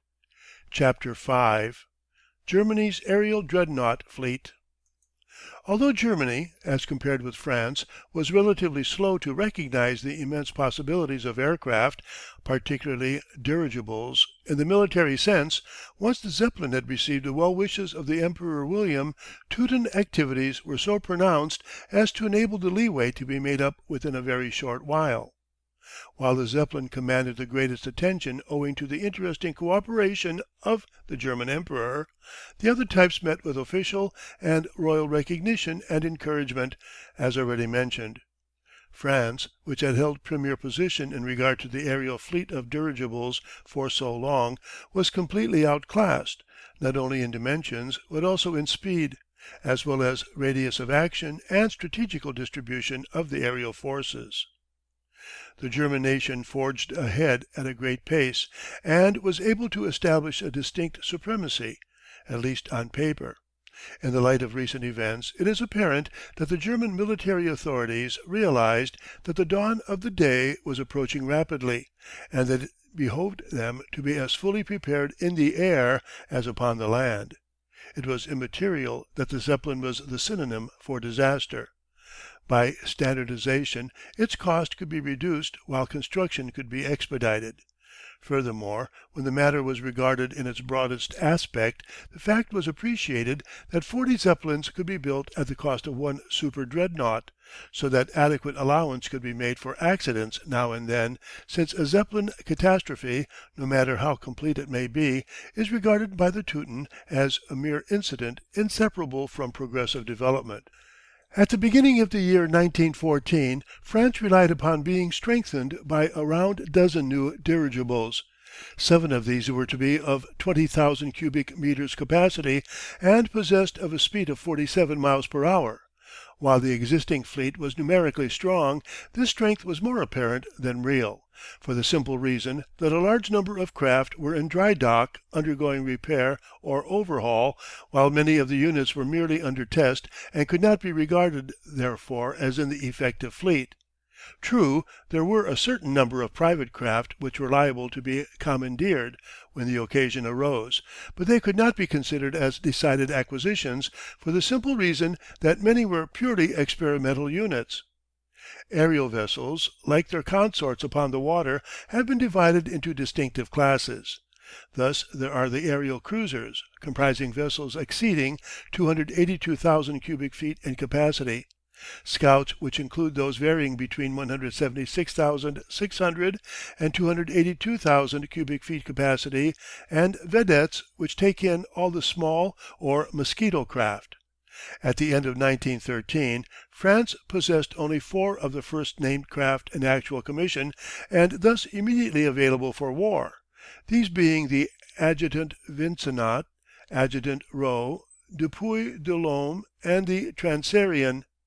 The first 3 are of 197,800 cubic feet. All, however, were privately owned. On the other hand, Germany had no fewer than 10 huge vessels, ranging from 353,000 to 776,900 cubic feet capacity, 3 of which, the Victoria Louise, Suchard, and Hansa, though owned privately, were immediately available for war. Of these, the largest was the Zeppelin naval vessel L1, 525 feet in length by 50 feet diameter, of 776,900 cubic feet capacity, equipped with engines developing 510 horsepower and with a speed of 51.8 miles per hour. At the end of 1913, the effective aerial fleet of Germany comprised 20 large craft, so far in advance of the French aerial cruisers as to be worthy of the name bestowed upon them, aerial dreadnoughts. This merely represented the fleet available for immediate use and did not include the 4 gigantic Suchard Schutte craft, each of 847,500 cubic feet, which were under construction, and which were being hurried forward to come into commission early in 1914. But the most interesting factor, apart from the possession of such a huge fleet of dirigible aircraft, was their distribution at strategical points throughout the Empire as if in readiness for the coming combat. They were literally dotted about the country. Adequate harboring facilities had been provided at Königsberg, Berlin, Posen, Breslau, Kiel, Hamburg, Wilhelmshaven, Dusseldorf, Cologne, Frankfurt, Metz, Mannheim, Strasbourg, and other places, with elaborate headquarters, of course, at Friedrichshafen upon Lake Constance. The Zeppelin workshops, harboring facilities, and testing grounds at the latter point had undergone complete remodeling, while tools of the latest type had been provided to facilitate the rapid construction and overhaul of the monster Zeppelin dirigibles. Nothing had been left to chance, not an item was perfunctorily completed. The whole organization was perfect, both in equipment and operation. Each of the above stations possessed provision for an aerial dreadnought as well as one or more aerial cruisers in addition to scouts or vedettes. Upon the outbreak of hostilities, Germany's dirigible fleet was in a condition of complete preparedness, was better organized and better equipped than that of any of her rivals. At the same time, it constituted more of a paper than a fighting array for reasons which I will explain later. But there was another point which had escaped general observation. Standardization of parts and the installation of the desired machinery had accomplished one greatly desired end. The construction of new craft had been accelerated. Before the war, an interesting experiment was carried out to determine how speedily a vessel could be built. The result proved that a dirigible of the most powerful type could be completed within 8 weeks, and forthwith the various constructional establishments were brought into line so as to maintain this rate of building. The growth of the Zeppelin, although built upon disaster, has been amazing. The craft of 1906 had a capacity of 430,000 cubic feet and a speed of 36 miles per hour. In 1911 the creator of this type launched a huge craft having a capacity of 627,000 cubic feet. In the meantime speed had likewise been augmented by the use of more powerful motors until 52 miles per hour was attained. But this by no means represented the limit. The foregoing vessels had been designed for land service purely and simply, but now the German authorities demanded similar craft for naval use, possessed of high speed and great radius of action. Count Zeppelin rose to the occasion, and on October 7, 1912, launched at Friedrichshafen the monster craft L1, 525 feet in length, 50 feet in diameter, of 776,900 cubic feet capacity, a displacement of 22 tons, and equipped with 3 sets of motors aggregating more than 500 horsepower, and capable of imparting a speed of 52 miles per hour. The appearance of this craft was hailed with intense delight by the German nation, while the Naval Department considered her to be a wonderful acquisition, especially after the searching reliability trial. In charge of Count Zeppelin, and manned by a crew of 22 officers and men together with nearly 3 tons of fuel (the fuel capacity conveys some idea of her possible radius of action), she travelled from Friedrichshafen to Johannisthal in 32 hours. On this remarkable journey another point was established which was of far-reaching significance. The vessel was equipped with wireless telegraphy, and therewith she kept in touch with the earth below throughout the journey, dropping and picking up wireless stations as she progressed with complete facility.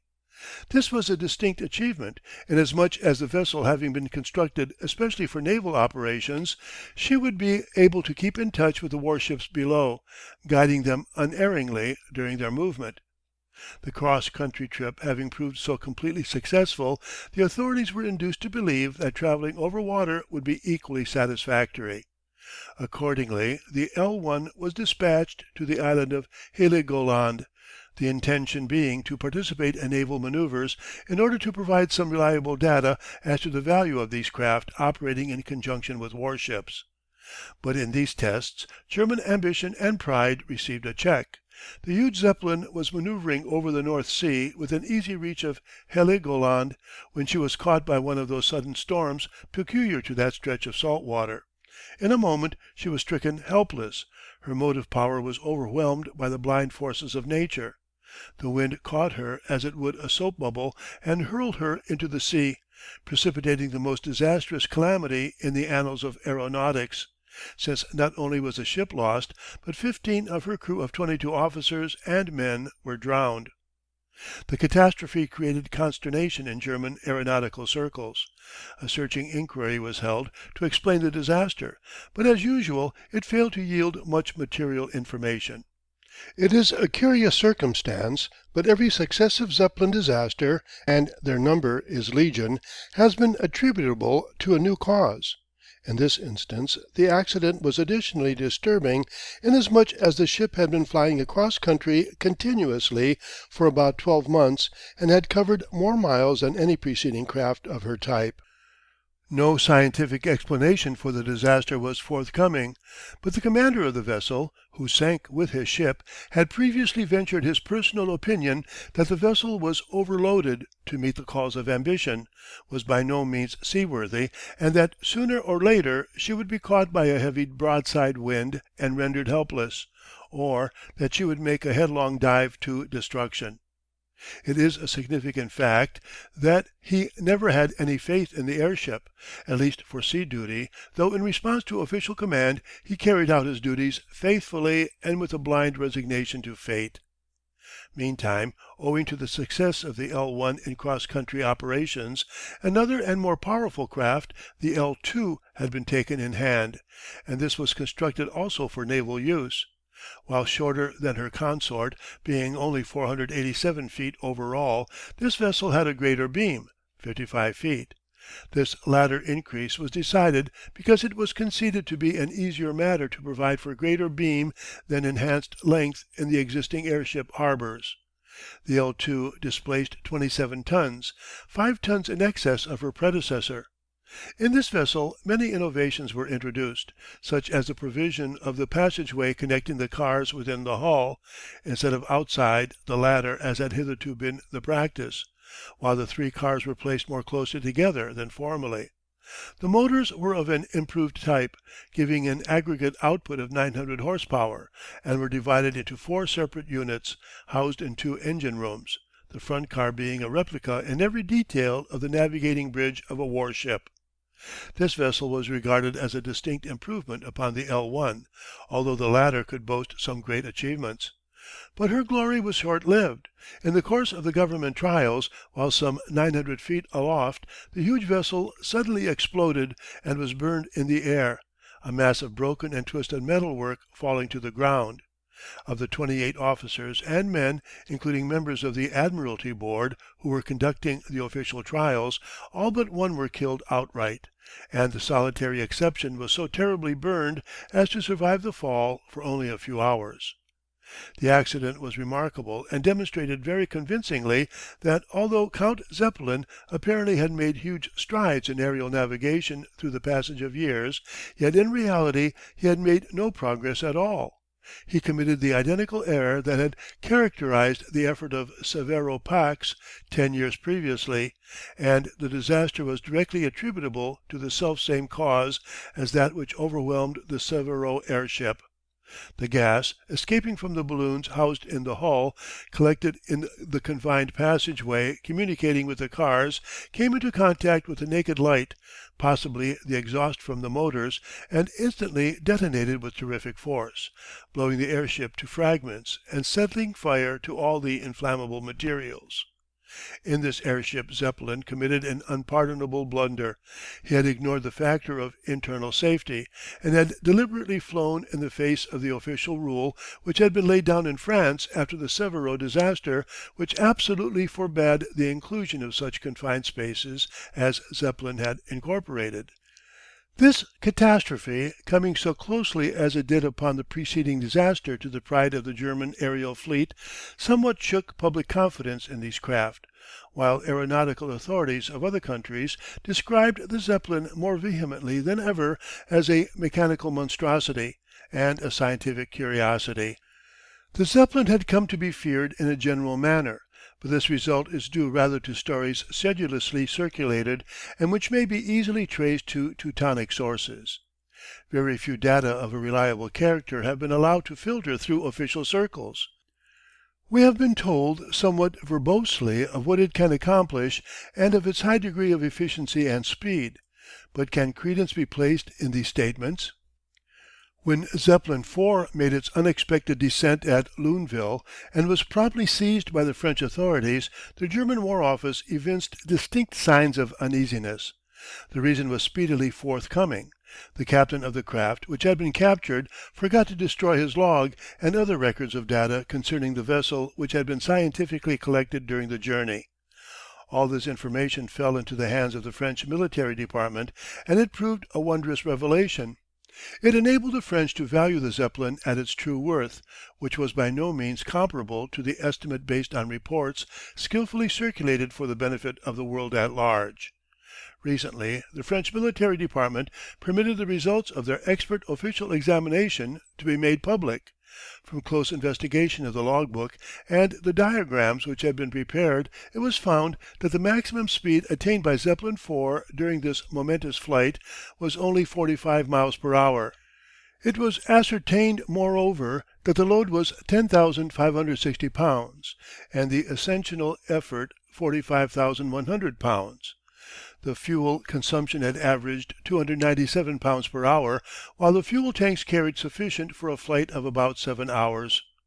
The airship had attained a maximum height of about 6,230 feet, to reach which 6,600 pounds of ballast had to be discarded. Moreover, it was proved that a Zeppelin, if travelling under military conditions with full armament and ammunition aboard, could carry sufficient fuel for only 10 hours at the utmost, during which, if the slightest head wind prevailed, it could not cover more than 340 miles on the one fuel charge.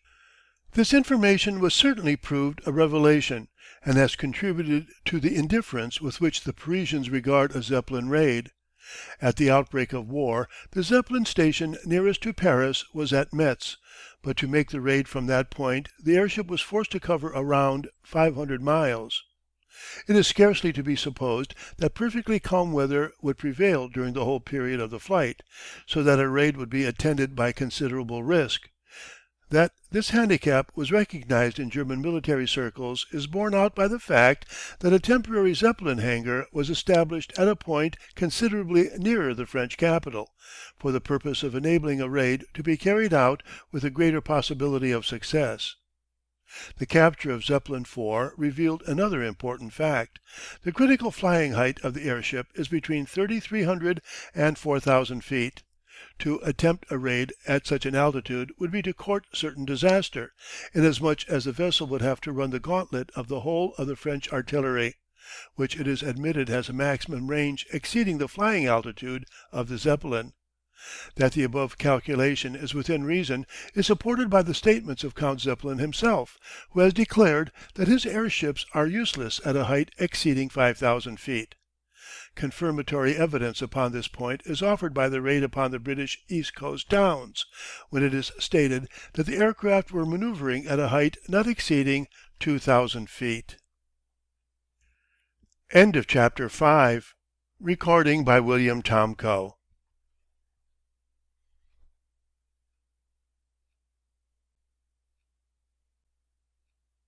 Aeroplanes and Dirigibles of War by Frederick A. Talbot. Chapter 6. The Military Value of Germany's Aerial Fleet. Although the Zeppelin undoubtedly has been overrated by the forces to which it is attached, at the same time it must not be underestimated by its detractors.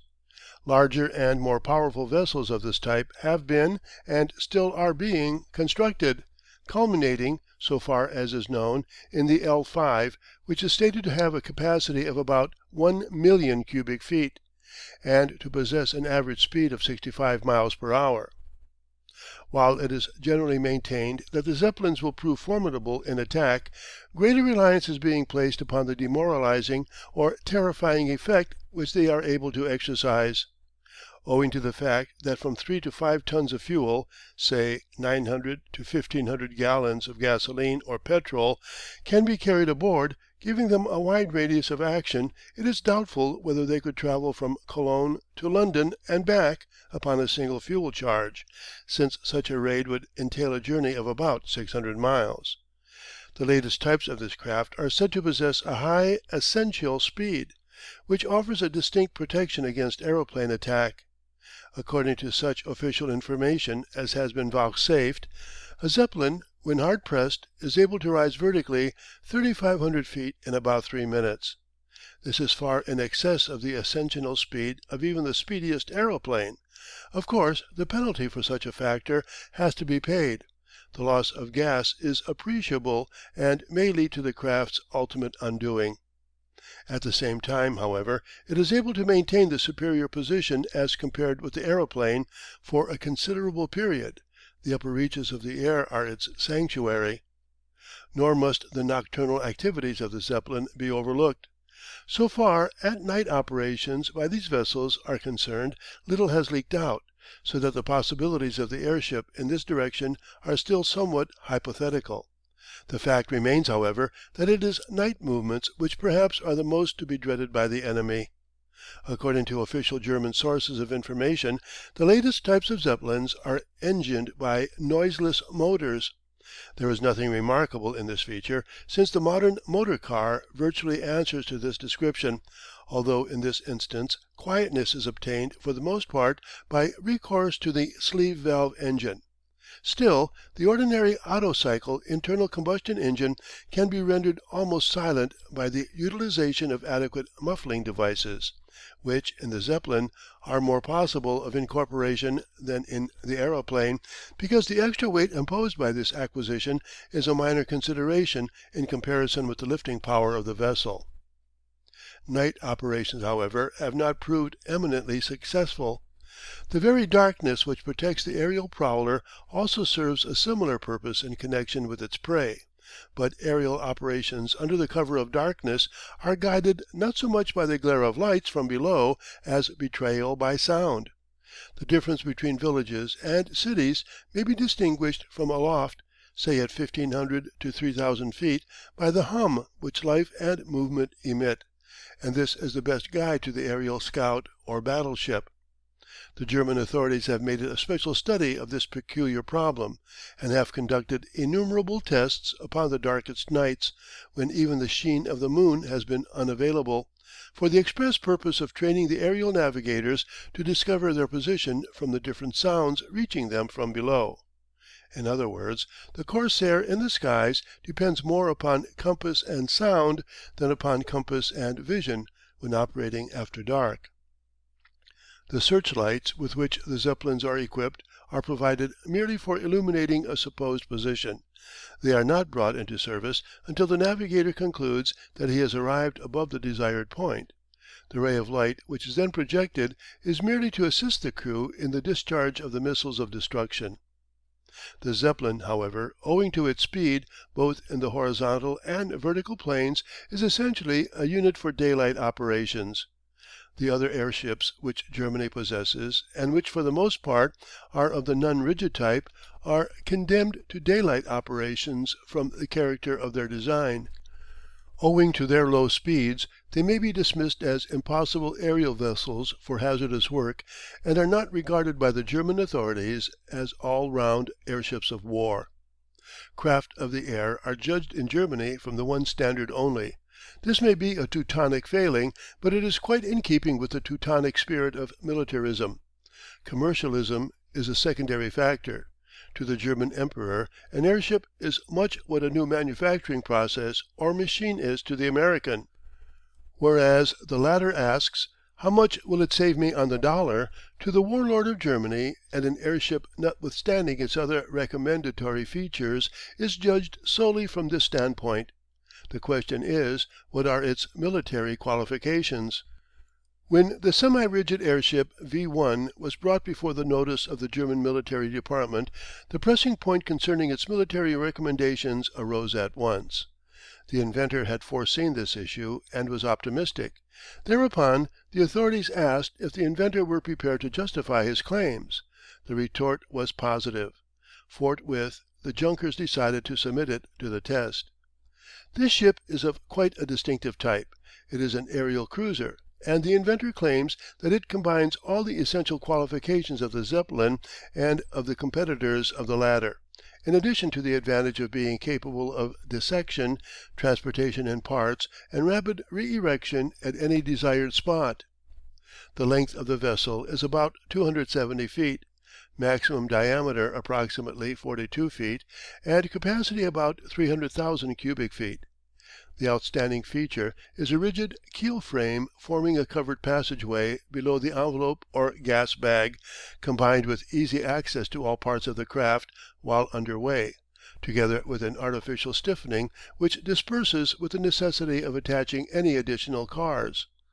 The frame is so designed that the load, as well as the ballast and fuel tanks, may be distributed as desired, and at the same time it ensures an advantageous disposition of the steering mechanism, far removed from the centre of rotation at the stern, without any overloading of the latter.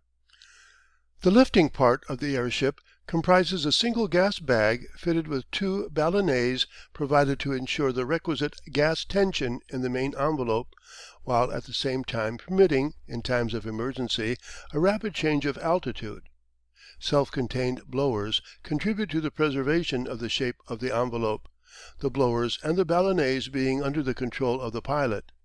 Planes resembling Venetian blinds facilitate vertical steering, while the suspension of the keel is carried out in such a manner as to secure uniformity of weight upon the gas bag. The propelling power comprises two sets of internal combustion engines, each developing 130 horsepower, the transmission being through rubber belting. The propellers, built of wood, make 350 revolutions per minute, and are set as closely as possible to the centre of resistance. But the most salient characteristic of this machine is its portability. It can be dismantled and transported by wagons to any desired spot, the suspension frame being constructed in units, each of which is sufficiently small to be accommodated in an ordinary vehicle. Upon arrival, the parts may be put together speedily and easily. The authorities submitted the airship to exacting trials, and were so impressed by its characteristics and the claims of the inventor that undoubtedly it will be brought into service during the present crisis. At the same time, the whole faith of the German military staff, so far as airship operations are concerned, is pinned to the Zeppelin. Notwithstanding its many drawbacks, it is the vessel which will be used for the invasion of Great Britain. Even the harbour question, which is admitted to be somewhat acute, has been solved to a certain degree. At strategical points permanent harbours or airship sheds have been established. Seeing that the airships demand considerable skill in docking and undocking, and that it is impossible to achieve these operations against the wind, swinging sheds have been adopted. On water the practice is to anchor a floating harbour at one end, leaving the structure to swing round with the wind. But on dry land such a dock is impossible. Accordingly, turntable sheds have been adopted. The shed is mounted upon a double turntable, there being two circular tracks, the one near the centre of the shed and the other towards its extremities. The shed is mounted upon a centre pivot and wheels engaged with these inner and outer tracks. In this manner the shed may be swung round to the most favourable point of the compass according to the wind. In the field, however, such practices are impossible, and the issue in this connection has been overcome by recourse to what may be termed portable harbours. They resemble the tents of peripatetic circuses and travelling exhibitions. There is a network of vertical steel members which may be set with facility and speed and which are stayed by means of wire guys. At the top of the outer vertical posts pulleys are provided whereby the outer skin or canvas forming the walls may be hauled into position, while at the apex of the roof further pulleys ensure the proper placing of the roofing. The airship is able to enter or leave from either end according to conditions. The material is fireproofed as a precautionary measure, but at the same time the modern aerial bomb is able to penetrate the roofing without any difficulty and to explode against the airship anchored within. The one great objection to the Zeppelin harbour is the huge target it offers to hostile attack, which, in the event of a vessel being moored within, is inevitably serious. Thus, for instance, upon the occasion of the air raids conducted by Lieutenant Collett and of Squadron Commander Briggs and his colleagues at Dusseldorf and Friedrichshafen, respectively, little difficulty was experienced in destroying the airships riding at anchor. The target offered by the shed is so extensive that it would be scarcely possible for a flying enemy to miss it. A bomb dropped from a reasonable height, say 500 feet, would be almost certain to strike some part of the building, and a Zeppelin is an easy vessel to destroy. The firing of one balloon is sufficient to detonate the whole, for the simple reason that hydrogen gas is continuously oozing through the bags in which it is contained. According to a recent statement, the Germans are said to be utilising an inert or non-flammable gas, equal in lifting power to hydrogen, for the inflation of military craft, but scientific thought does not entertain this statement with any degree of seriousness. No gas as light as hydrogen and non-explosive is known to commerce. Will Germany invade Great Britain by air? This is the absorbing topic of the moment, one which has created intense interest and a certain feeling of alarm among the timorous. Although sporadic raids are considered to be possible and likely to be carried out with a varying measure of success, such as that made upon the British East Coast, eminent authorities ridicule an invasion in force. The risk would be enormous, although there is no doubt that Germany, which has always maintained that an invasion of this character will be made, will be compelled to essay such a task, in order to satisfy public opinion, and to justify official statements. It is a moot point, however, whether the invaders ever will succeed in making good their escape, unless Nature proves exceptionally kind. The situation is best summed up by the unbiased report of General George P. Scriven, Chief Signal Officer of the United States Army, to the U.S. Secretary of War. In this report, which deals exhaustively with the history, construction, and achievements of airships, such an invasion is described as fantastic and impracticable. Writing on November 10, 1914, the officer declares that he is not prepared to recommend the American Army to take up seriously the question of constructing dirigibles, as they are not worth their cost as offensive machines, while for reconnaissance or defence they are of less value than aeroplanes. In his words, dirigibles are seemingly useless in defence against the aeroplane or gun fire. In order to be able to make an invasion in force upon Great Britain's cities extremely favourable weather must prevail, and the treacherous nature of the weather conditions of the North Sea are known fully well both to British and Teuton navigators. Seeing that the majority of the Zeppelin pilots are drawn from the Navy and mercantile marine, and thus are conversant with the peculiarities and characteristics of this stretch of salt water, it is only logical to suppose that their knowledge will exert a powerful influence in any such decision, the recommendations of the meteorological savants notwithstanding.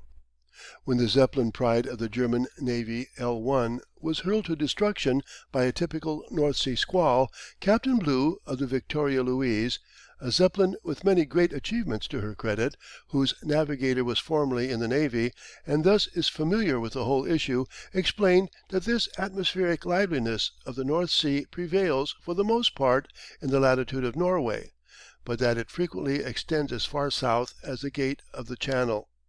He related furthermore that the rain squalls are of tropical violence, while the vertical thrusts of air are such that no dirigible as yet constructed could ever hope to live in them.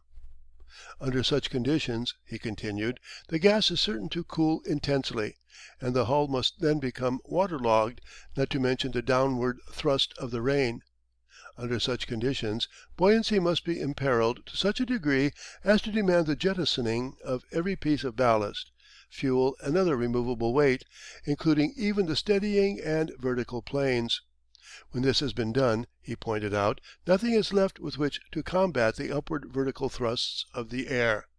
To attempt to run before the wind is to court positive disaster, as the wind is certain to gain the mastery. Once the airship loses steering way and is rendered uncontrollable, it becomes the sport of the forces of nature, with the result that destruction is merely a matter of minutes, or even seconds.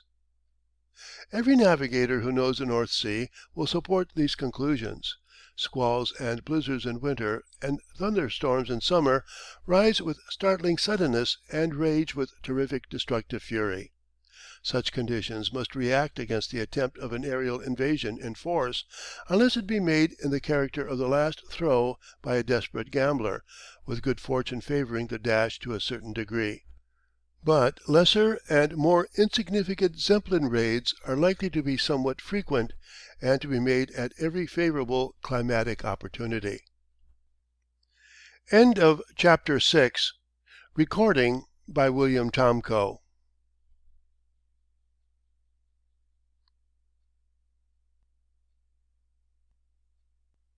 Aeroplanes and Dirigibles of War by Frederick A. Talbot. Chapter 7. Aeroplanes of War. Owing to the fertility of inventors and the resultant multiplicity of designs, it is impossible to describe every type of heavier than air machine which has been submitted to the exacting requirements of military duty. The variety is infinite, and the salient fact has already been established that many of the models which have proved reliable and efficient under normal conditions are unsuited to military operations.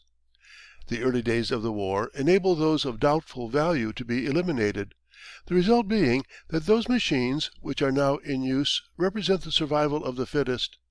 Experience has furthermore emphasised the necessity of reducing the number of types to the absolute minimum.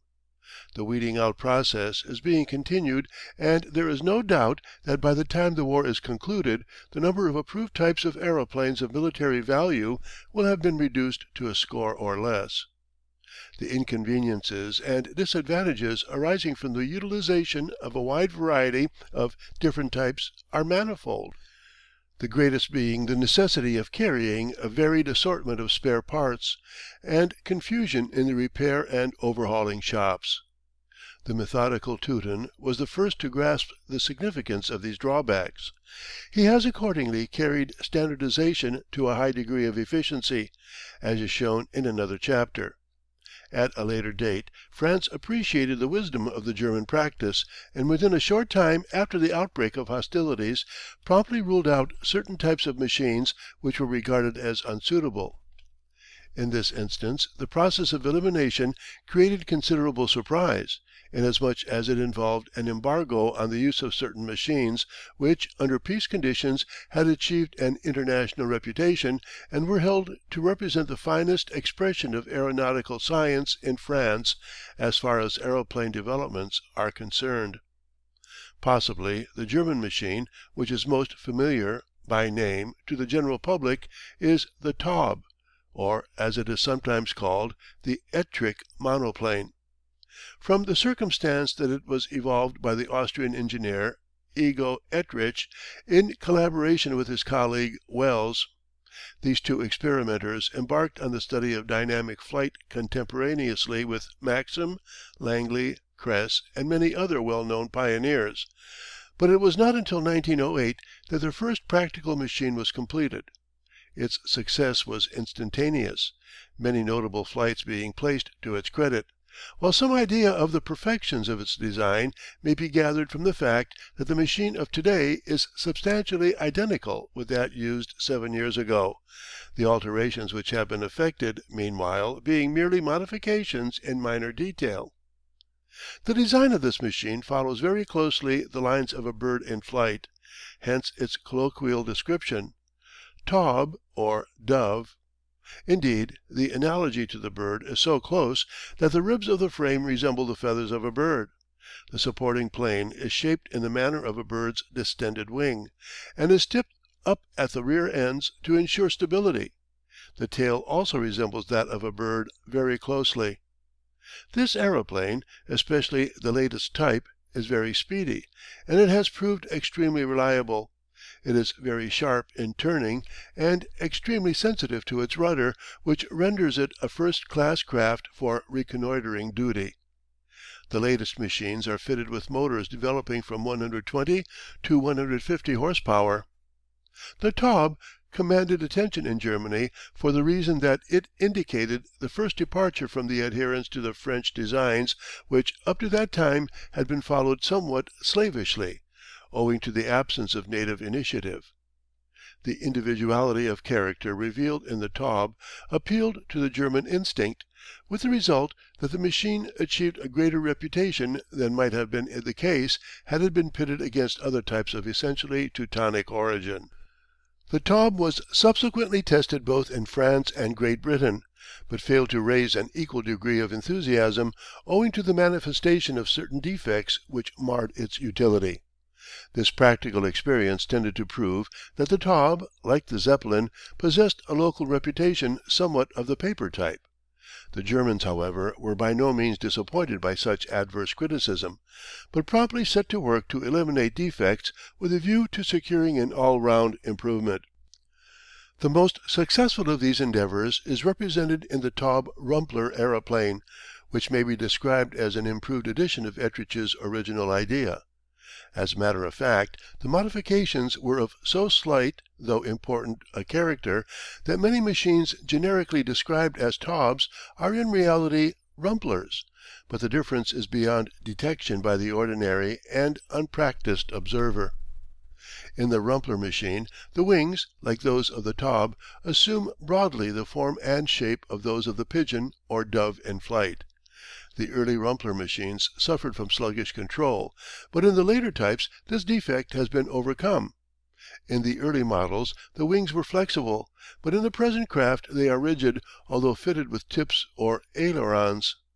The supporting truss beneath the wings, which was such an outstanding feature of its prototype, has been dispensed with, the usual I-beam longitudinals being used in its stead.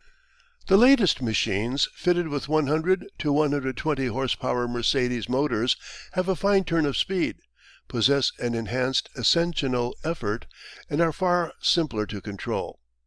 Other German machines which are used in the military service are the Gotha and the Albatross. The former is a monoplane, and here again the influence of Ettrich upon German aeroplane developments is strongly manifested, the shape of the bird's wing being retained. In the Gotha the truss which Ettrich introduced is a prominent characteristic. The Albatross is a biplane, but this craft has proved to be somewhat slow and may be said to be confined to what might be described as the heavier aerial military duties, where great endurance and reliability are essential. As the war proceeds, doubtless Teuton ingenuity will be responsible for the appearance of new types, as well as certain modifications in the detailed construction of the existing machines, but there is every indication that the broad lines of Ettrich's conception will be retained in all monoplanes. There is one point in which Germany has excelled. Wood is not employed in the construction of these heavier than air craft. Steel and the lighter tough alloys are exclusively used. In this way the minimum of weight consistent with the maximum of strength policy is carried out. Moreover, the manufacture of component parts is facilitated and accelerated to a remarkable degree by the use of metal, while the tasks of fitting and repairing are notably expedited by the practice of standardization. Germany is also manifesting commendable enterprise in the perfection of light, powerful motors for these dynamic machines. The latest types of explosion motors range from 100 to 150 horsepower. The advantages of these are obvious. Upon the outbreak of hostilities the French possessed an enormous number and variety of aeroplanes, and this aerial fleet had been brought to a high standard of organization. The aerial fleet is subdivided into squadrons called escadrilles, each of which comprises 6 machines and pilots. These units are kept up to strength, wastage being made up from reserves, so as to maintain the requisite homogeneity.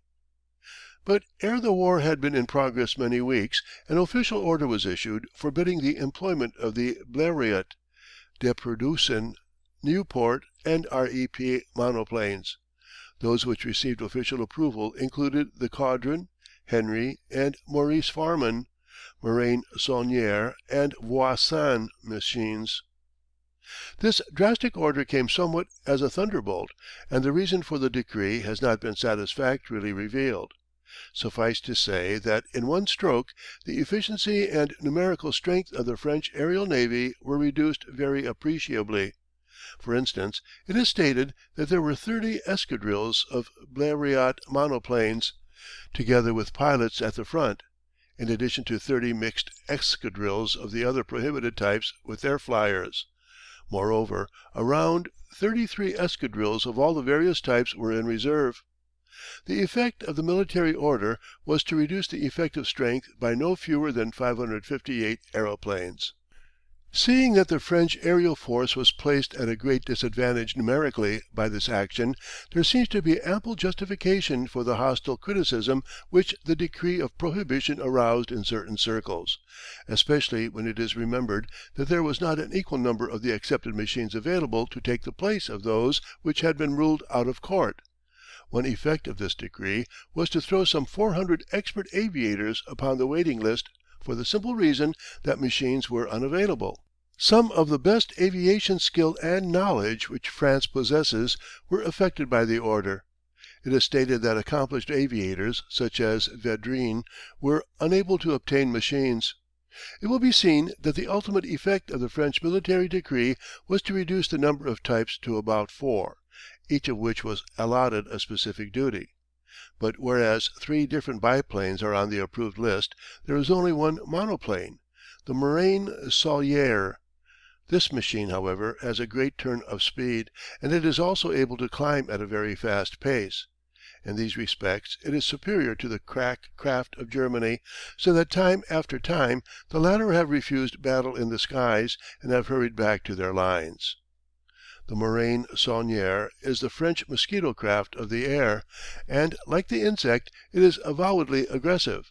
In fact, its duties are confined to the work of chasing and bringing down the enemy, for which work its high manoeuvring capacity is excellently adapted. Its aggressive armament comprises a mitrailleuse.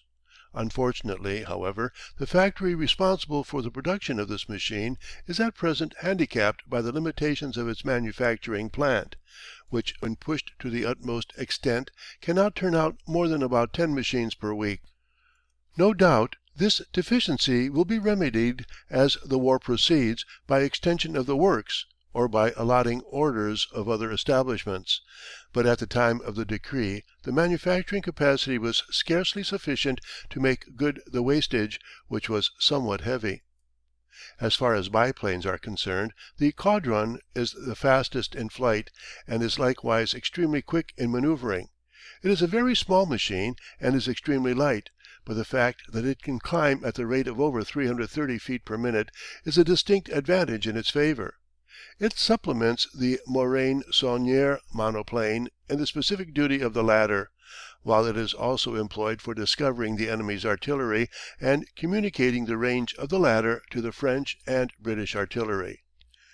In this latter work it has played a very prominent part, and to it is due in no small measure that deadly accuracy of the artillery of the Allies which has now become so famous. This applies especially to those tactics where the field artillery dashes up to a position, discharges a number of rounds in rapid succession, or indulges in rafale firing, and then limbering up rushes away before the enemy can reply. As is well known, the Farman biplanes possess high endurance qualities. They can remain aloft for many hours at a stretch and are remarkably reliable. Owing to these qualities they are utilized for prolonged and searching reconnoitring duties, such as strategical reconnaissances as distant from the hurried and tactical reconnaissances carried out by fleeter machines. While they are not so speedy as the monoplanes of the German military establishment, endurance in this instance is preferable to pace. A thorough survey of the enemy's position over the whole of his military zone, which stretches back for a distance of 30 miles or so from the outer line of trenches, is of incalculable value to a commander who is contemplating any decisive movement, or who is somewhat in doubt as to the precise character of his antagonist's tactics. The French aerial fleet has been particularly active in its work of raiding hostile positions and submitting them to a fusillade of bombs from the clouds. The machine which is allotted this specific task is the Voisin biplane. This is due to the fact that this machine is able to carry a great weight. It was speedily discovered that in bomb raids it is essential for an aeroplane to be able to carry a somewhat large supply of missiles, owing to the high percentage of misses which attends these operations. A raid by a machine capable of carrying only, say, half a dozen projectiles is virtually a waste of fuel, and the endurance limitations of the fast machines reacts against their profitable use in this work. On the other hand, the fact that the Voisin machine is able to carry a large supply of bombs renders it an ideal craft for this purpose. Hence the official decision to confine it to this work. So far as the British efforts in aerial work are concerned, there is no such display of rigid selection as characterises the practice of the French and German military authorities. Britain's position in the air has been extensively due to private enterprise, and this is still being encouraged. Moreover, at the beginning of the war, Britain was numerically far inferior both to her antagonist and to her ally. Consequently, it was a wise move to encourage the private manufacture of machines which had already established their value. The consequence is that a variety of machines figure in the British aerial navy. Private initiative is excellently seconded by the government manufacturing aeroplane factory, while the training of pilots is likewise being carried out upon a comprehensive scale. British manufacture may be divided into two broad classes, the production of aeroplanes and of waterplanes respectively. Although there is a diversity of types, there is a conspicuous homogeneity for the most part, as was evidenced by the British raid carried out on February 11th 12th, when a fleet of 34 machines raided the various German military centres established along the coast of Flanders. Considerable secrecy has been displayed by the British Government concerning the types of machines that are being utilised, although ample evidence exists from the producing activity of the various establishments that all available types which have demonstrated their reliability and efficiency are being turned to useful purpose. The Avro and Sopwith warplanes, with their very high speeds, have proved remarkably successful. So far as manufacturing is concerned, the Royal Aerial Factory may be said to constitute the backbone of the British aerial fleet. This factory fulfills various purposes. It is not only engaged in the manufacture of machines and the development of aeroplanes for specific duties, but also carries out the inspection and testing of machines built by private firms. Every machine is submitted to an exacting test before it is passed into the service. Three broad types of government machines are manufactured at this establishment. There is that designed essentially for scouting operations, in which speed is the all important factor and which is of the tractor type. Another is the reconnoitring machine, known officially as the R.E. today, but formerly as the B.E. Blériot Experimental, a considerable number of which are in commission. This machine is also of the tractor type, carrying a pilot and an observer, and has a maximum speed of 40 to 50 miles per hour. If required, it can further be fitted with an automatic gun for defence and attack. The third craft is essentially a fighting machine, owing to the introduction of the machine gun, which is fixed in the prow, with a marksman immediately behind it. The screw is placed at the rear. The pilot has his seat behind the gunner. The outstanding feature of these machines is the high factor of safety, which attribute has astonished some of the foremost aviation experts in the world. Great Britain lagged behind her continental rivals in the development of the fourth arm, especially in matters pertaining to motive power. For some time reliance was placed upon foreign light high-speed explosion motors, but private enterprise was encouraged, with the result that British motors, comparing favourably in every respect with the best production upon the continent, are now available. Development is still proceeding, and there is every evidence that in the near future entire reliance will be placed upon the native motor. Undoubtedly, as the war progresses, many valuable lessons will be learned which will exercise an important bearing upon the design and construction of warplanes. The ordeals to which the machines are submitted in military duties are far more severe than any imposed by the conditions of commerce. Accordingly, there is every indication that the conflict upon the continent will represent a distinctive epoch in aeroplane design and construction. Many problems still await solution, such as the capacity to hover over a position, and it is quite possible that these complex and baffling questions will be settled definitely as the result of operations in the field. The aeroplane has reached a certain stage of evolution. Further progress is virtually impossible unless something revolutionary is revealed, perfected, and brought to the practical stage. End of chapter 7. Recording by William Tomko.